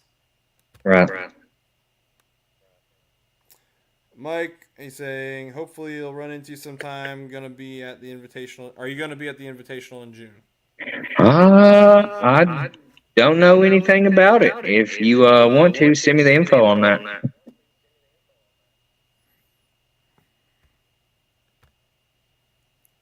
$4.6. What are you asking? What is it? What do you mean, Colton? But we had a good stream going, man. We had about 30 people in here. That's a couple points. So that's a good number of folks on here. Yeah, just good time. Oh, 3-valve. Oh, yeah. Some people think I'm buying my father's car as well, because he's selling his 3-valve Cali Special. You know, you guys will just have to wait and see. I don't know what I'm gonna get. I mean, look. Well, I will add to this too before we go. I mean, if you want torque, I know you was talking about getting a Paxton. They don't make great torque, bud. I never said that. No, I wanted the Paxton for the drivability, the daily drivability, to where like I've driven I drove my buddy's 2015 Paxton kit car. He was making 900 rear wheel horsepower. I mean, he had a built motor. He'd done some crazy stuff to that thing. In driving it, just driving it around, I would not have been able to tell it wasn't stock. I was blown away. Yeah, definitely. That's one of the reasons why I sided with it too. So, yep, Sean's asking why Paxton versus VMP or Whipple. Cost efficiency. I mean, you do save a couple grand. Like I said, I'm not made of money. I'm just your average blue collar guy working 9 to 5. So the extra $2,000 that I saved really spelled it out for me. And like you said, drivability, man. I keep my kids in the car. It gets driven a lot, not just highway drives or here and there, but it gets driven. So. Is it a daily for you now, or do you drive something else? It's not a daily anymore. I work at Copart. My wife works at Copart, so I just be carpooling through the week, and I'll drive it maybe 3 days a week now. Have you ever thought about? So you say you work at Copart. Have you ever thought about like saving something from there as a new daily? Like, hey, like this. You know, this Versa came in and it really only needs like a bumper. It's good to go. If I could, I would. Not even just for a daily, but projects. There's a lot of good stuff that's came in through there, but I can't. I work there, so I can't have any of the cars that come through there registered to me. Let's see. Colt says, "Hey, let me get a flooded Shelby." We got a wrecked GT500 KR right now. I don't know about no flooded Shelby either. I mean, you can check in Florida. They got hit pretty hard, but Yeah, I think my signal's trying to crap out of me. I don't know why, but You might want to turn on, what's going on? not much. You might want to turn on echo cancellation. You turned it off, I think, whenever you're playing videos, and it's still echoing. All right, I'm trying to adjust this because something's funky here. I'm losing signal on you guys. Can you? And there he goes. yep, he's gone. Oh, there. I'm here, but my signal's crap. Can you hear me now? How's Yeah, the you're picture? good. Yeah. Maybe I'll go inside. I don't know. Stand by. I'm gonna relocate. I try to be here for the scenery, and it doesn't always work out for me. Oh. And Sean, if you'd like, we'll talk about what's going on soon. Bear with me a sec, guys. Oops. All right, Wi-Fi should be good. I just got to keep it down. Kids are sleeping. Hey, what's up, Sierra? How you doing? Yeah. So, all right, Nate. What's up? Sorry, I Not couldn't much. hear anything you said.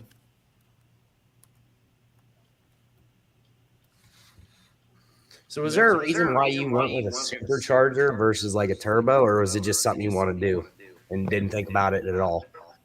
I actually got a buddy that lives 20 minutes away that's got a competition orange boss. And he went with the On3 twin turbo kit and just it was a pain getting it put on. Nothing fit right. And it's just been overboost problems and made so much torque that it ate the rear diff pretty quick. So I just opted with the Paxton just because drivability and safety. I mean, a lot of people don't like the fact that it doesn't make a lot of torque, but to me, a little less torque means a little more longevity for the rest of the drivetrain components. So do So you before have I got my boss, my most powerful vehicle was Brailsford's Daily Toyota Sequoia SUV. That was the most powerful vehicle I'd ever owned. So it was a big step for me. So any power is a good power. Right. Yeah, I think the most powerful vehicle I owned before this, it's pretty sad. I owned a turbo Honda that made like 300 wheel horsepower. Not the same as a Sequoia. Yeah, I mean, had the 093 valve that I had made like 303 or something stupid. It wasn't even 310 wheel horsepower. So, I mean, it was bolt-ons, tuned, injectors, So, Gotcha. My buddy, I think he just has a standard GT. He has an S550, and he's got a Hellion kit. So he builds them and does all his own tuning and stuff. He's got his own custom shop, and he really likes his Hellion kit. And he told me, any Mustang you get, just put a Hellion kit on it. He said, I wouldn't do anything else. I mean, turbos. That's why I asked. There's a lot of people that like. I mean, people who traditionally like turbos, they're not even open to superchargers, and vice versa. I mean, they each do different things. The Paxton kind of simulates a turbo, in my opinion, and I think it's just more longevity-wise reliable. I think that drivability thing seems to be what's got me with if I ever considered it, or maybe a single turbo might make a difference where you don't have a bunch of overboost problems and issues with fitment because you got a lot more space because you're only trying to jam one in, not two. Yeah, I mean, I want to do it real bad, and then when I saw you doing it, Michael, I was like, God, I seriously thought about that day listing the Fox I had up for sale just to buy the Paxton, but then a lot of other thoughts start circulating, the moment I told my kids that I was selling it, my oldest, he's still periodically begging me not to sell it. So I just like little things. I just fixed the radio because it was something stupid. It was a fuse that was blown that I didn't catch because it was blown in an area where there was like a corner in the fuse and I didn't see it. And so I replaced it. Stereo's fixed, and now he's like, "Oh, Dad, you can't sell it. You can't don't sell the car. Don't sell the car." And I'm like, I have to be like, just trust me, trust me. But you know, I'm eager to move on to the next thing, and one day I'm still gonna do the supercharger. I'm doing everything in my power. All the stuff I've been saving for it, it's just staying there. It's only for the blower. I'm not trying to put it towards anything else. But man, your car sounds wicked, dude. I think you've done some very tasteful mods. The suspension, that's on my list for sure. As long as I can, you know, just I got to get rid of that knocking. That knocking drives me insane. Yeah. And then, so the next build that we're doing next one, yeah, we already talked about it a little bit. He said he's going to hop on here in a second. But Sean will be up next month, and that'll be fun. I'm looking forward to that because then he definitely has a interesting story to tell. You know, he went from a basically bone stock boss all the way to a full-on race car essentially, and then he oh, here we go. What is going on, Sean? Hey, how's it going, guys? Hey, Sean. Good. What's up, buddy? So See you guys. yeah, we're just talking about you now, but yeah, you went from, and we'll talk about it next month a lot more in depth. But you went straight on into from basically a stock car all the way to a race car, right? Pretty much, yeah. My vision for my car was always, you know, I admire things like Porsche GT3 RSs, stuff like that. So I kind of envisioned my project build as the Mustang equivalent of a GT3 RS. But that's kind of the direction I'm in. And I mean, so how much of your build? Oh God, I don't want to ask questions. I'm trying to not go there. Hey, we gotta save it for. Yeah, we'll save it. Yeah. It's like Eric says, like meeting his boss hero. No. I'm just like you guys. I'm a normal guy. Just, you know, like everyone else. We work. You know, 9 to 5. I'll just put my kids to bed. So for me, it's 6 p.m. or just after 6, I guess. So 7:41. Well, Yeah, I almost didn't start this on time because I was putting my kids to bed. So my wife's the real hero for taking over for me, so I could. Yeah, my wife's doing the same right now. We just finished getting them all done, so they're doing their thing. But I grabbed my iPad and just ran down to the garage so I could. Oh yeah. Debate. I'm glad you're kind of sat in this one because you can kind of see that this is just like a real informal dialogue, and you know. Yeah, absolutely. No, that's cool. I'm looking forward to hearing your story all together because I've started rewatching some of your stuff just to kind of refresh my memory because I haven't watched it since I got my car, a lot of that stuff. But you know, I remember. God, I'm trying not to dive into it. We're gonna wait. Yeah. We'll hold off. Well, I agree with Harris. That's for sure. When I was considering buying my boss, Sean, you were the first videos I found, and I started watching through them. I went, "Yeah, I'm buying this car." Thanks. So, and then I ran into Brailsford's right when I bought mine. So, yeah, it's so humbling what you guys are saying, and I really appreciate it. I mean, it's been crazy the last couple of years for everybody, right? Like COVID, and during COVID, I switched jobs, so that was a big change for me in my life as well, and just trying to being patient and getting ready for the right time to rebuild this thing behind me. So it just took some time. That was really good, right? And I've always felt this underlying guilt of like not contributing to the community just because I've just been so caught up in day-to-day life. But I feel like now is the time to start. And that's when Matt reached out, I was just like, yeah, man, let's do it. Let's do this video next month and try and start to re-engage with the community because you guys have been great and like everyone's support is so huge and that's the thing about cars, man. Like all of my closest, dearest friends are car guys. It's people I know in the car community. Those are my real true friends that I can always rely on. They're here every weekend. We're wrenching on cars. We're you know, they know my kids. You know, they're babies. it's when you have a common goal and a common passion, that's where you find your friends. I tell you what, too. Honestly, so I'm sure you're on Facebook, so there's Mustang groups all over the place, and there's several really not great Mustang groups that are they're just super toxic. The boss group, I've only ran into like one guy who I thought was like a schmuck, and I called him out for it. I said, "Hey man, how's it feel to be the lone schmuck in this entire group?" And you know, he since I don't think he's in the group anymore, or sold the car. I don't know what's going on, but you know, the boss group in general has been awesome, and I think that's the perfect car to have to be in perfect group to be in my opinion. I would agree. I find anytime you get into the specialty things, that's just my opinion. Like I had a Silicon before, and that was my car, and I still have this big hole in my heart for not having a Silicon in the garage. I love those cars. It's the same thing with those. I find people who own those things, the same passion as you get with Boss Beer 2 owners. Myself, my friends who have Mustangs, that we all track them, we all take in a race track locally. We don't really engage with the local Mustang community.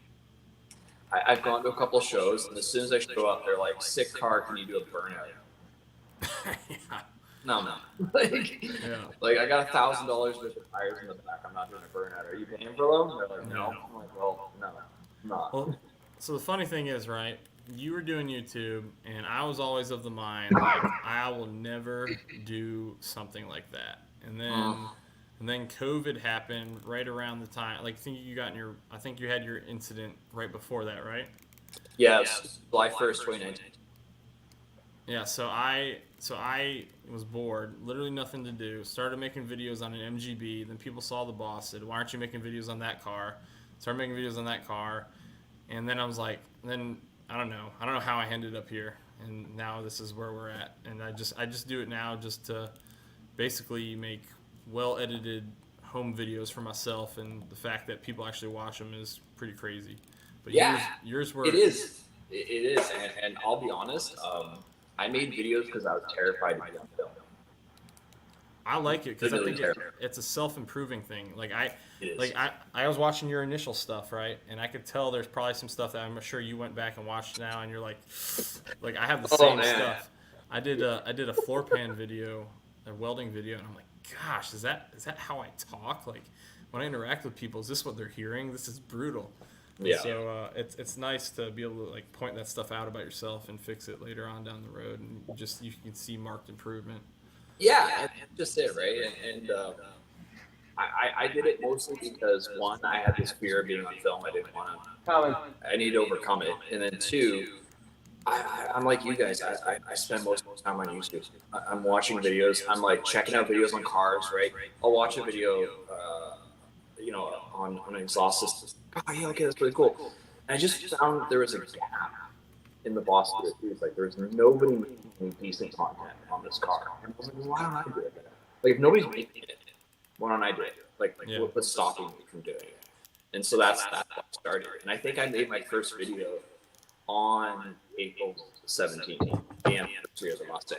Yeah, so that was my first post. Yeah, well, God, it's so hard not to dive into everything I want to talk about. So and I'm not here to hijack. I wanted to actually ask questions about his build, and I just wanted to kind of support what you're doing. I think it's awesome. So I'm just here to be a part of it, man. Yeah, this was like a spur of the moment decision. I was kind of like, I had realized a lot of my stream. I like coming on and just talking about where things are at with my cars, but like honestly. The issue I'm having lately is like my schedule's been pretty crazy for what I do for a living, and so like to add this, I didn't want to do this every week. I could not handle that. So this is nice to do once a month and be able to like share. People's cars have gone pretty much not over the top, but like you've taken it from like essentially a stock car to whatever awesome build it is at this point, and Sean's channel is his name, Victor. Yeah. I mean, I kept it simple. So search my name, you'll find them. But yeah, time, we just punched in Boss Beer 2. I came up right at the top and all the way down, but because I haven't been to, it's kind of probably working its way down. I'm not sure, but But that'll there isn't- change. That'll change. You know, one of the reasons I wanted to do this because like you got Michael's here, and you know, he's got that Paxton build, and Yeah. that's something I've wanted to do. So like it's nice to talk to people who've got different builds and they've put different, you know, there's so many different options, and just seeing how people have configured their cars, and then if you get video clips and stuff of things running, you know, you might be like, wow, I want that, I want to do this, and like your cars, you've had some pretty extensive part installations. You know, like Yeah, it's a certain sort things. of list of what's stock. Yeah, so there's some pretty sweet stuff I want to talk about. Yeah. Next month. So, but like, yeah, I was excited to get Michael on here because like he's kind of got what I wanted, and he's Well, yeah, I mean, it's funny because with the supercharged cars I've done, it's Michael, right? Yeah. Yeah, cool. Okay, so make sure I got it right. I've got tons of friends who had like 13, 14 GT500s and even earlier ones. And all of them are all like, oh, I want to do this, I want to do this, I want 800 horsepower. I was like, you're better off Austria too and throw a supercharger on it. Like, I don't know why you supercharge that right motor, like, or try to increase what's already done. And every single one of my friends who had one all had the exact same failure with the piston rings, and they get too much pressure, too much heat, it folds up, chips the top of the piston off, and they're done. I'm like, the 15s through 17s still had the same exact problems. yeah, and I'm like, if your goal is 800 real horsepower plus, because that's what that's on, go buy a Boss 302, go through a supercharger on it. That's gonna be better. It's gonna be way better. It's gonna cost you less money. And I've got a person I'm no longer friends with that my tuner still works on his car, and he's just like, oh yeah. I don't want to go into detail in case he watches it someday, but it's just constant issues, right? And I'm like, you shouldn't do that. Like, get a different car. These cars are great for supercharged cars, and with everything that's coming out these days, like the Camaro ZL1 180s, you know, they're putting on pretty impressive power, and so it does beg the question. I mean, if you want a supercharged Mustang, you want that kind of power level, even 600 plus wheel reliable, I think the Boss is ultimately the best choice. Well, the Roadrunner is, I mean, it might. I don't want to say it because it sounds like I'm being like, you know, self-toting here, but like it might be the most reliable V8 ever made by Ford. Like it can do so much. The way they set it up stock, it's such a low ball number that they gave it. Yeah. I mean, there's so much potential still there that it's unreal. You know, it's like the fact that they went ahead and just fully forged everything for just the 444 horsepower is pretty crazy. The Coyote in general is such an amazing motor. My closest dearest friend that I track with, he has a 2014 GT stock powertrain. So he's got the Ford Cal tune on it. It says Cannon drop-in air filter and that little Ford Performance calibrator. That's it for power. That's it. He's got 100. I'm Canadian, so I'm gonna forewarn you guys. We gotta do some conversions here. But he's about 150,000 kilometers on that car. Those are not easy kilometers. Those are 150,000 kilometers, mostly on the racetrack, doing 20-minute sessions, banging off the rev limit. Because he's proven on a couple of our short tracks locally, he's like, it's faster for me to just hold it at rev limiter than shift. So if I could send you videos, he's just on the limiter for like an entire straightaway. And I'm like, that car's so fun. It still runs, it pops smoke, nothing. Like, it's unbelievable the amount of torque he's put through that car. I have another friend who had a 2015, same thing, 150, 160,000 kilometers. I'm guessing in miles, 80, 90,000. It's 93,205 at 50. I did the conversion real quick. Thank you. So there you go. And we're talking abuse, like the most abuse you've ever seen on a motor. Yeah. It runs. It's fine. No issue. So I think the Coyote is a solid power plant. It's just depending on what you're doing to it. But if you start going wild and crazy, yeah, you can have some issues, right? But I think low boost, like probably what Michael's running. Well, how many PSI is running on that Paxton? 12 pounds. That's pretty moderate, is it not? Like, that's pretty mild, I think. Yeah. So I think you'll be pretty good and pretty reliable on that. all day long. I can't see the problems. I mean, well, I talked to. I don't know if he still tunes for Lund. I really don't. I think he might be doing his own thing now. What's up, Salty? Salty's gonna have some words of wisdom to argue with what I just said. But I was talking to Alejandro Flores, who used to be a tuner for Lund, and I was just asking him some general questions because he actually doesn't mind. A lot of people say go straight to Magnum XL for transmissions, and he's the one who he actually says he prefers the way the MT82 shifts. So he went with this Caliber Stage 3. Yeah. But I was talking to him as far as assuming you do the billet oil pump gears, and you want to put power to your car, is like what can I expect it to safely hold before it fails? And obviously it's like a self-deprecating number. The higher you go, the less likely or less reliable your car is overall. The less life it's going to have. But he said, you go to you can go to 1,000. He said it'll take it just fine. And I was like, well, that's all I need to hear because I only want 750. So, but I mean, it's just unreal that that those can hold that so well, and that I don't even think the Gen 3s can do that. Not sure. I mean, they got full port injection. You can get a lot of fuel into it. That's kind of. Well, they were having. Well, I guess their main issues are with the transmissions. If you have the 10-speed, I don't think the 10 speeds are holding the power right now. That's fair. Yeah. I mean, Dylan, that same person, that same friend of mine, he grenaded it too. But believe me, the way in which he grenaded it, probably not what you guys are doing. He's jumping curbs at the racetrack where he's getting over a foot of air on the driver's side, 2 wheels. So you can see the entire undercarriage of his car in some shots. Like you can see his exhaust and everything. So when he landed, gear was that? Third gear? Maybe fourth? I think it's third. Third grenade. And it just shattered to a million pieces. And he showed up at my house. He came straight from the racetrack to my house going, hey, he basically asked me if he could take my transmission. He's like, could we make out a deal here? Could I swap? This is before I rebuilt the car. I was like, no, man, like I need that transmission in my car. Like, I can't give it to you. But it sounded like metal in a blender. So, and he went with the Caliber, and that thing has been amazing. So that Caliber does a great job with those transmissions. I think mine, as you guys, some of you have seen my videos, I have mine rebuilt at Ford. I grenaded 5th gear. So if I have to do it again, I'll probably just get a Caliber. Yeah, I got a Stage 3. It's been sitting in my garage for almost 2 years now, just sitting there. What? Thank you, Sean. Thank you. We've said the same thing. Just go put it in. He's got a stack.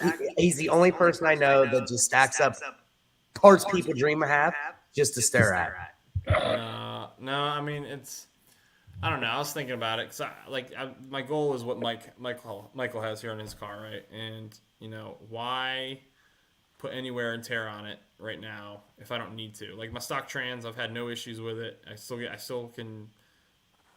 I've never been locked out. Never experienced that. I've got 66,000 miles on it. I mean, it's not. Those aren't like necessarily easy 66,000 miles. I don't just putt around town. No. I like to experience the car. So I mean, obviously I don't do what you do. I'd like to do that someday, but not yet. But I mean, it's been driven, and the trans has never failed me. So I'm gonna stick with the stock one until I need the Stage 3. And you know what? You probably got to. There's such a variance in the manufacturing of these transmissions. I mean, when I picked my car up, it only had. But again, I'm gonna do math on the fly. But maybe our friend here can help me out. But my car had 3,600 or 3,800 kilometers on it, so it's barely. It's probably less than 2,000 miles, or around that. When I picked it up, it was 3 years old, and the day I drove it home, I was like, something's up with the transmission, like it's not right. And I called the dealership the next day. I said, hey, I got the car last night. Something's up with this transmission. And they kept saying, oh, no. And then they would take it out for a test drive, and they would drive fine. Are you driving it like you're driving someone else's car, or are you driving it like as if it was yours? Because if you drove it like it was yours, and you took it to like 6,000 RPM, it'll lock you up. And they couldn't reproduce it. And their service manager literally told me, well, if you can break it, it's under warranty. So I broke it. I took it to a drag night. Like we have a Friday night street legals out here. So it's like the local drag strip. They'll let you, $20 and you can go drag racing. Yeah, I blew out fifth gear. Brought it back to him. Goes, here you go. Fifth gear's gone. Yeah. Like, okay, no problem. We'll fix it now. Great, thanks. Love it. It definitely is. They are definitely hit or miss. Yeah, you either got a good one or you got a bad one. I know a couple of people that are. There's actually another guy local to me. He's got a comp orange, and he takes his to the local Spectator Drags, which is the circle track drag racing, which is absolutely insane. Okay. It's insane. I can't believe people do it, but I'm glad there are people that do it because I enjoy watching it. Yeah.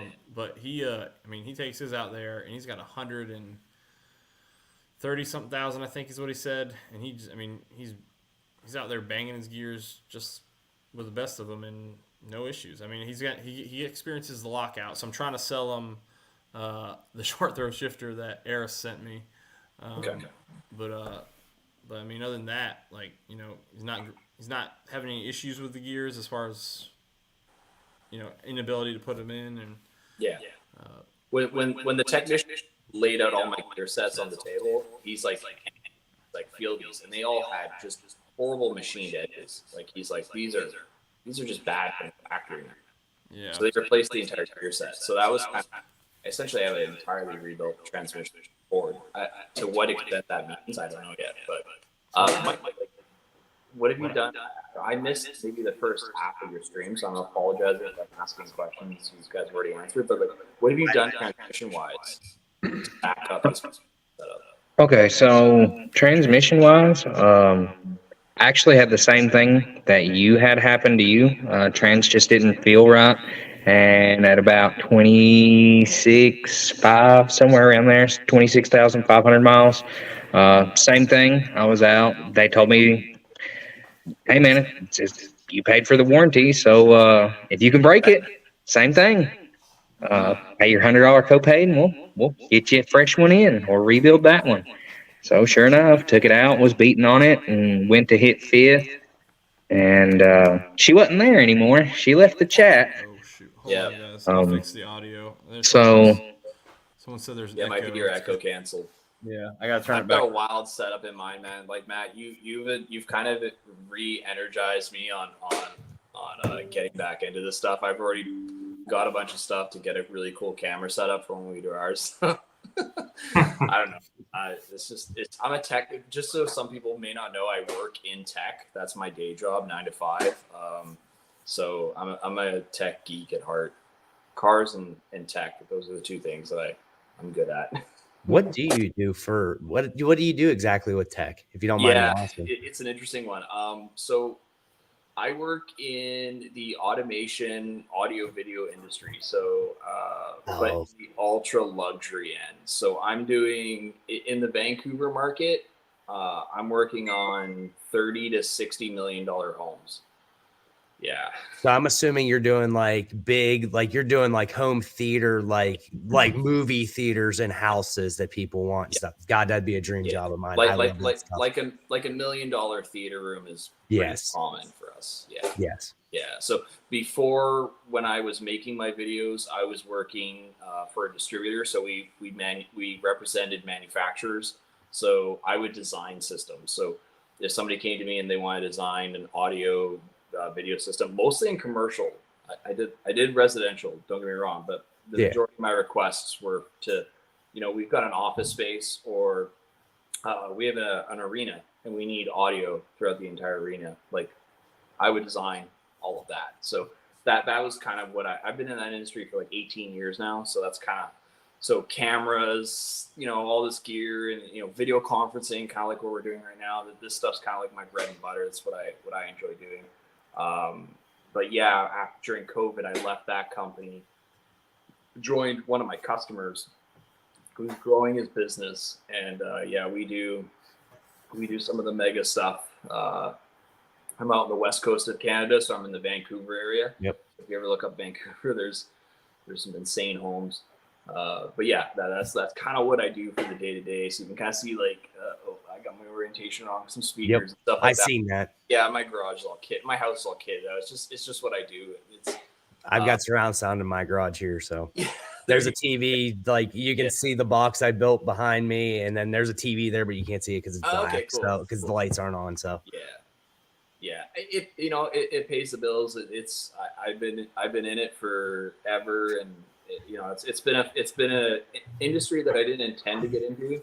I used to be a mechanic. That was actually not my first job, but one of my first major careers. I actually worked for Ford. I was working at a Ford dealership. I was trying to become a mechanic. I was going through the apprenticeship program, and my hands can't do it. I got really bad eczema. Being in gloves and dealing with all the oil, and we all work on our own cars, I would assume, right? So we kind of get it. I couldn't cut it. Like my doctor was like, you can't do this. This is just gonna kill you.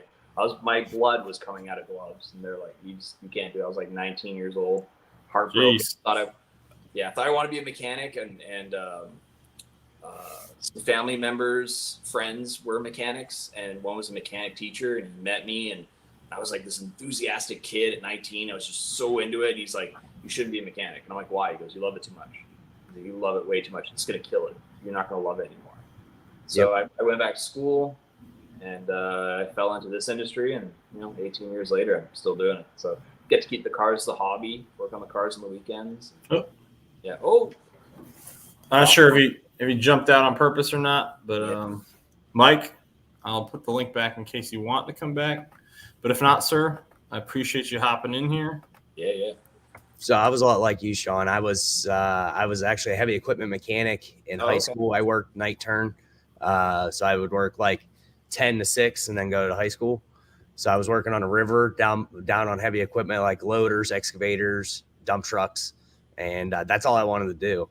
Well, I took that job for that year, my senior year, and I'd realized towards the end of my senior year, I don't know if I want to do this every day because I was hating. It was exactly what was told to you. You love it so much, you're going to hate it, and you're going to kill your only hobby. My dad told me that too. Yeah. So when I got about, I think it was May of my senior year, my dad's like, so what are we going to do for school? I went, what do you think I should do? He went, my buddy works on ultrasound equipment. He owns his own company. You want to go to school to be a biomed? I said, sure. So I went to school for 4 years, and I've been working on ultrasound equipment for 10 years now. That's cool, man. That's different. So, yeah. That industry is probably interesting, I can imagine. Yeah. And the guy I worked with, so the company I started with, I interviewed with the guy, and he was a car guy. He has a 69 Camaro convertible. He's got he's a big Ford guy, so he's got trucks. His wife's got a SUV, and so he's always tinkering in the garage. And I asked him because I knew nothing. School taught me zero as far as I was concerned. I'm hands-on. That's the only way I'm going to learn. So school didn't do much for me. And I asked him a couple years after they hired me, and then I moved to New York from Pennsylvania. Why did you hire me? I knew zero. I told you I knew nothing about this. I just had a degree that said I would learn. He said, I knew as soon as you said you were into cars and we talked for a half hour, and I heard about how you work on stuff and you're a heavy equipment mechanic. He says, if you can work on cars, you can work on and diagnose anything. Yep. He says, that's the hardest job. He says, as far as he was concerned.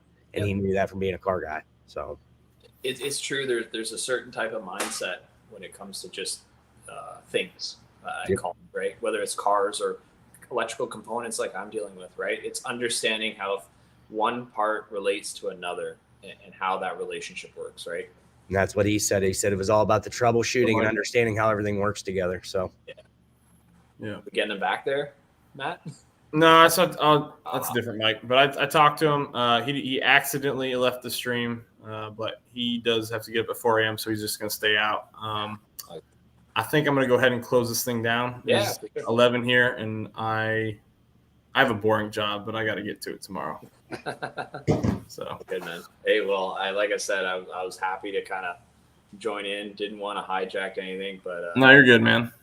Usually at the end of the streams like this, like if it's one of these, I usually open it up at the end if people just want to come on and chat, and then whenever it's late, then I'll end it and try and throw Sublime into his own live stream. Another guy in here, but yeah, man, I appreciate you hopping in, Sean. Nate, appreciate you hopping in. No, Matt, my job is boring. Yeah. I'm not seeing any. I guess when I'm on this, I don't see any of the comments. So you're on an iPad? Yeah, I just grabbed I was watching you guys on my iPad while we were like getting the kids ready for bed, and yeah, that was my wife who joined in. It was like she was like, "I'm gonna join in and make some comments." I'm like, "Go for it, do your thing." If you do it on a laptop, I think you can see the comments, but if not, then what I do. So when I'm sharing the screen, I still haven't. I'm still learning this, obviously, but when I'm sharing the screen, I can only see the screen I'm on.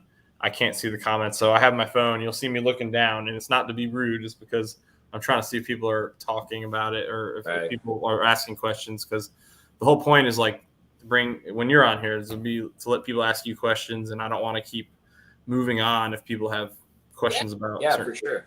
No, I'm gonna bring my computer into the garage. I'm actually gonna use my camera setup that I use for filming and stuff like that. So it'll be cool. I'm excited to do it. This was good for me to kind of get that motivation back. So I'm excited for you to do it. Thanks. Yeah. I'm interested to hear the whole story and learn some stuff. So appreciate you coming on, Sean. And we'll iron out the date just to make sure, because I know me and you talked about one briefly, but depending on what I got going on at the time, we might have to move it slightly. I'm not sure yet, but I'll let you know. Let me know, man. Yeah, I'll make sure that my schedule aligns and I can give the time. Like I said, it works out to about 6 p.m. my time. So here's the real question. Yeah. What's your wife think of this? Think of what? The video, the stream, YouTube stuff. Man, I got lucky, man. I got a great wife. Honestly, she supports a lot of this stuff. She used to push me back in the day to be making videos and stuff like that. So, I couldn't ask for anything better, man. She's my partner. She's my, this year we'll be celebrating 10 years married.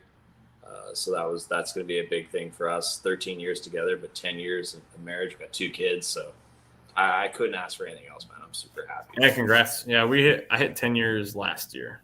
Nice. So, from 2 experienced men that are married, what do you do about going to get a ring?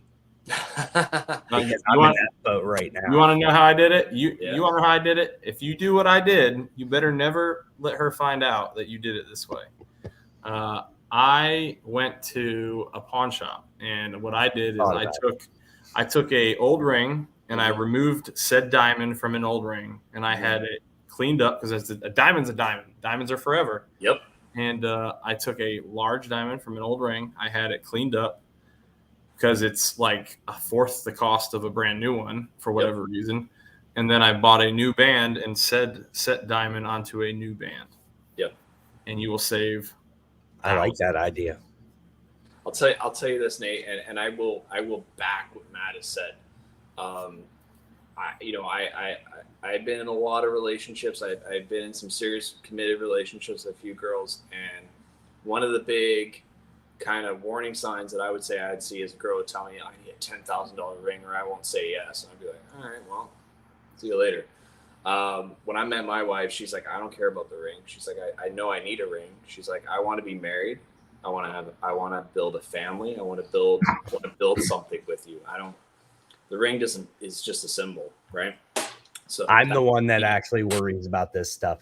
As far as she's concerned, if she found out I spent over like $1,000, she'd be like, why'd you spend that much? There you go.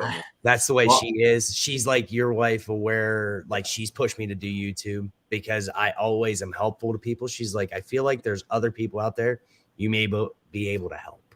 So I proposed to my wife with a ring that was like $20. It was like a little, and it was something super corny.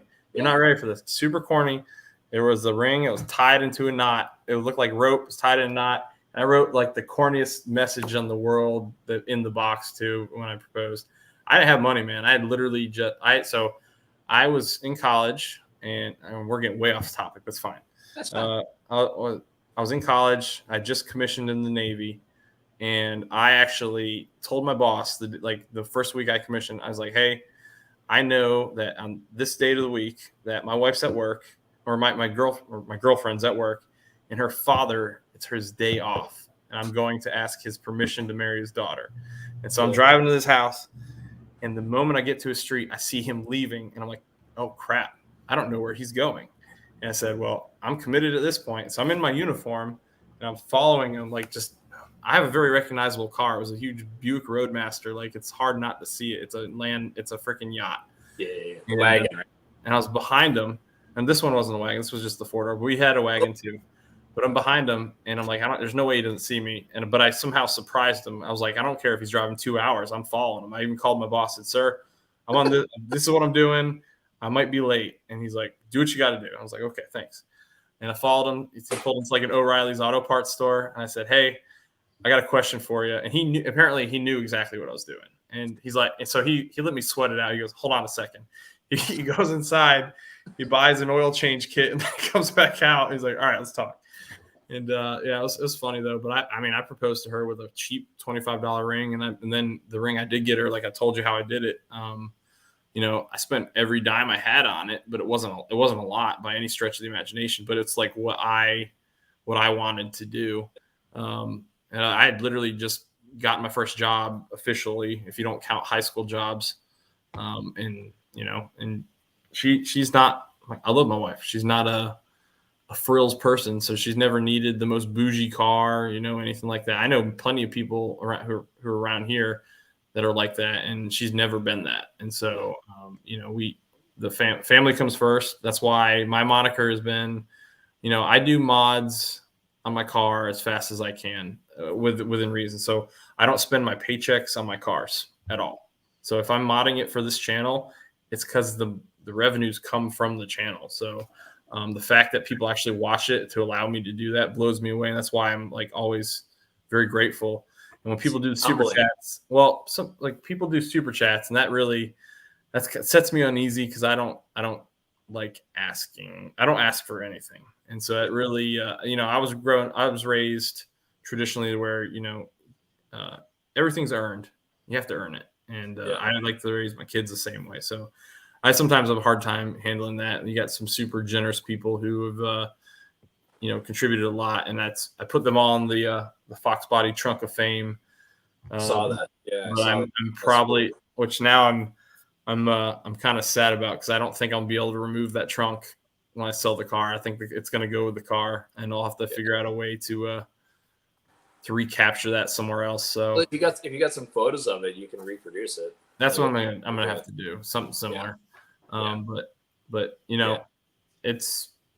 This has definitely been a super humbling experience because I like you said, I've gone to, like, when I went to Ponies and Smokies, that was the first large event I had been to since I started YouTube. And back then I was only at like probably 1,500 subscribers or so, and just having people walk up to me and like boss guys that I'd never met say, hey, love what you're doing or whatever.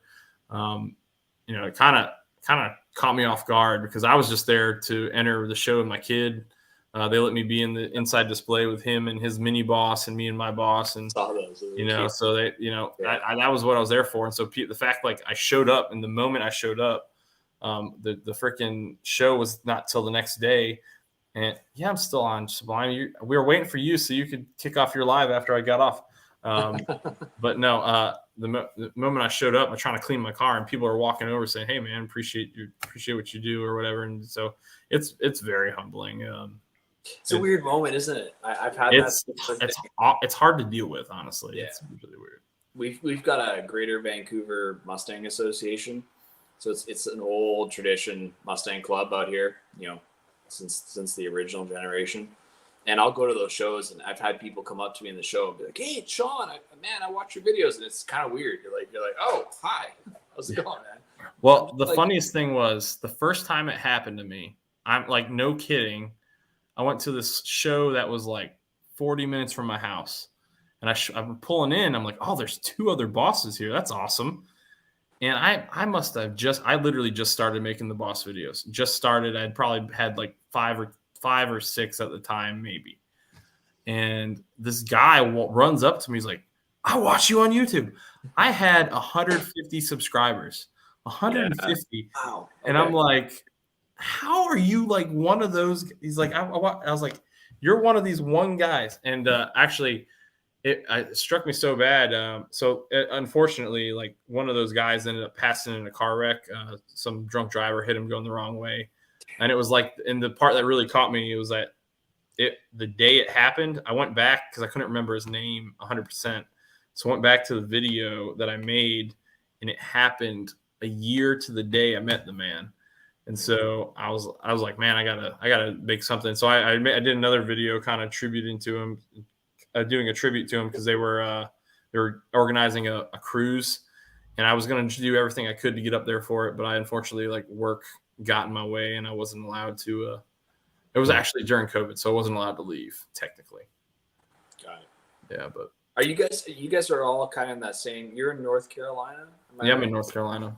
Okay, and then Nate, are you in the similar area? No, I'm in New York, upstate New York, up around. Yeah, America's huge, just like Canada.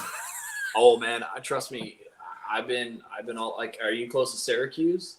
Yeah, about 45 minutes. Okay. Yep. So I way back in the day when I got started in my industry, I ended up working in Syracuse, Buffalo, a ton of work in Minneapolis. Yeah, man, it's one thing that's kind of cool about what I do is like I've been to a lot of unique areas that you wouldn't really go to as like a tourist destination. So I've seen a decent amount of the United States, and working in Buffalo was interesting. Working in Syracuse is pretty cool. I actually on my birthday drove from Syracuse down to Orange County back when Orange County choppers was like a big thing. Yeah. And I went down and actually met all of them. And it was kind of cool, like random birthday thing for myself. I think I was like 23 or 24. That's cool. You know, I think we're fortunate enough. Like you travel, like you get to travel all over. Me, I come home every night, but I know there almost isn't a part of New York I don't know because I do field service. So I go all the way down to the PA state line, all the way up through Syracuse, up into the Adirondack Mountains, out towards Albany. Down into Binghamton along the state line on the eastern part of PA. I'm originally from Pittsburgh, PA. So I went to school in Ohio. I lived on the border. My dad's from eastern PA. My aunt lived in Maryland. I've got family out in Colorado. So I've got to see a lot of the U.S. between my job and where I've lived and who I've been around. All right. We've been on longer than I intended to. That's all right, man. No, it's good. I got some big stuff to do tomorrow, so I do need to go sleep. All right, but Sean, appreciate you coming on. Nate, appreciate you as always, man. As always. Thanks. I'll talk to you guys later. Yeah, it was a great video. I really appreciate it. I've been watching a few of the other ones, so it's been awesome, man. Just keep doing what you're doing, Matt. This is great stuff, and I look forward to talking to you next month. Yes, sir. All right, buddy. Right. Take care, man. Later. Bye. Oh, hold on. I'm about to screw this up. Yeah, if I left the studio, then you'd be here running the stream. Oh, geez. All right. For my channel. So, but yeah, so I can.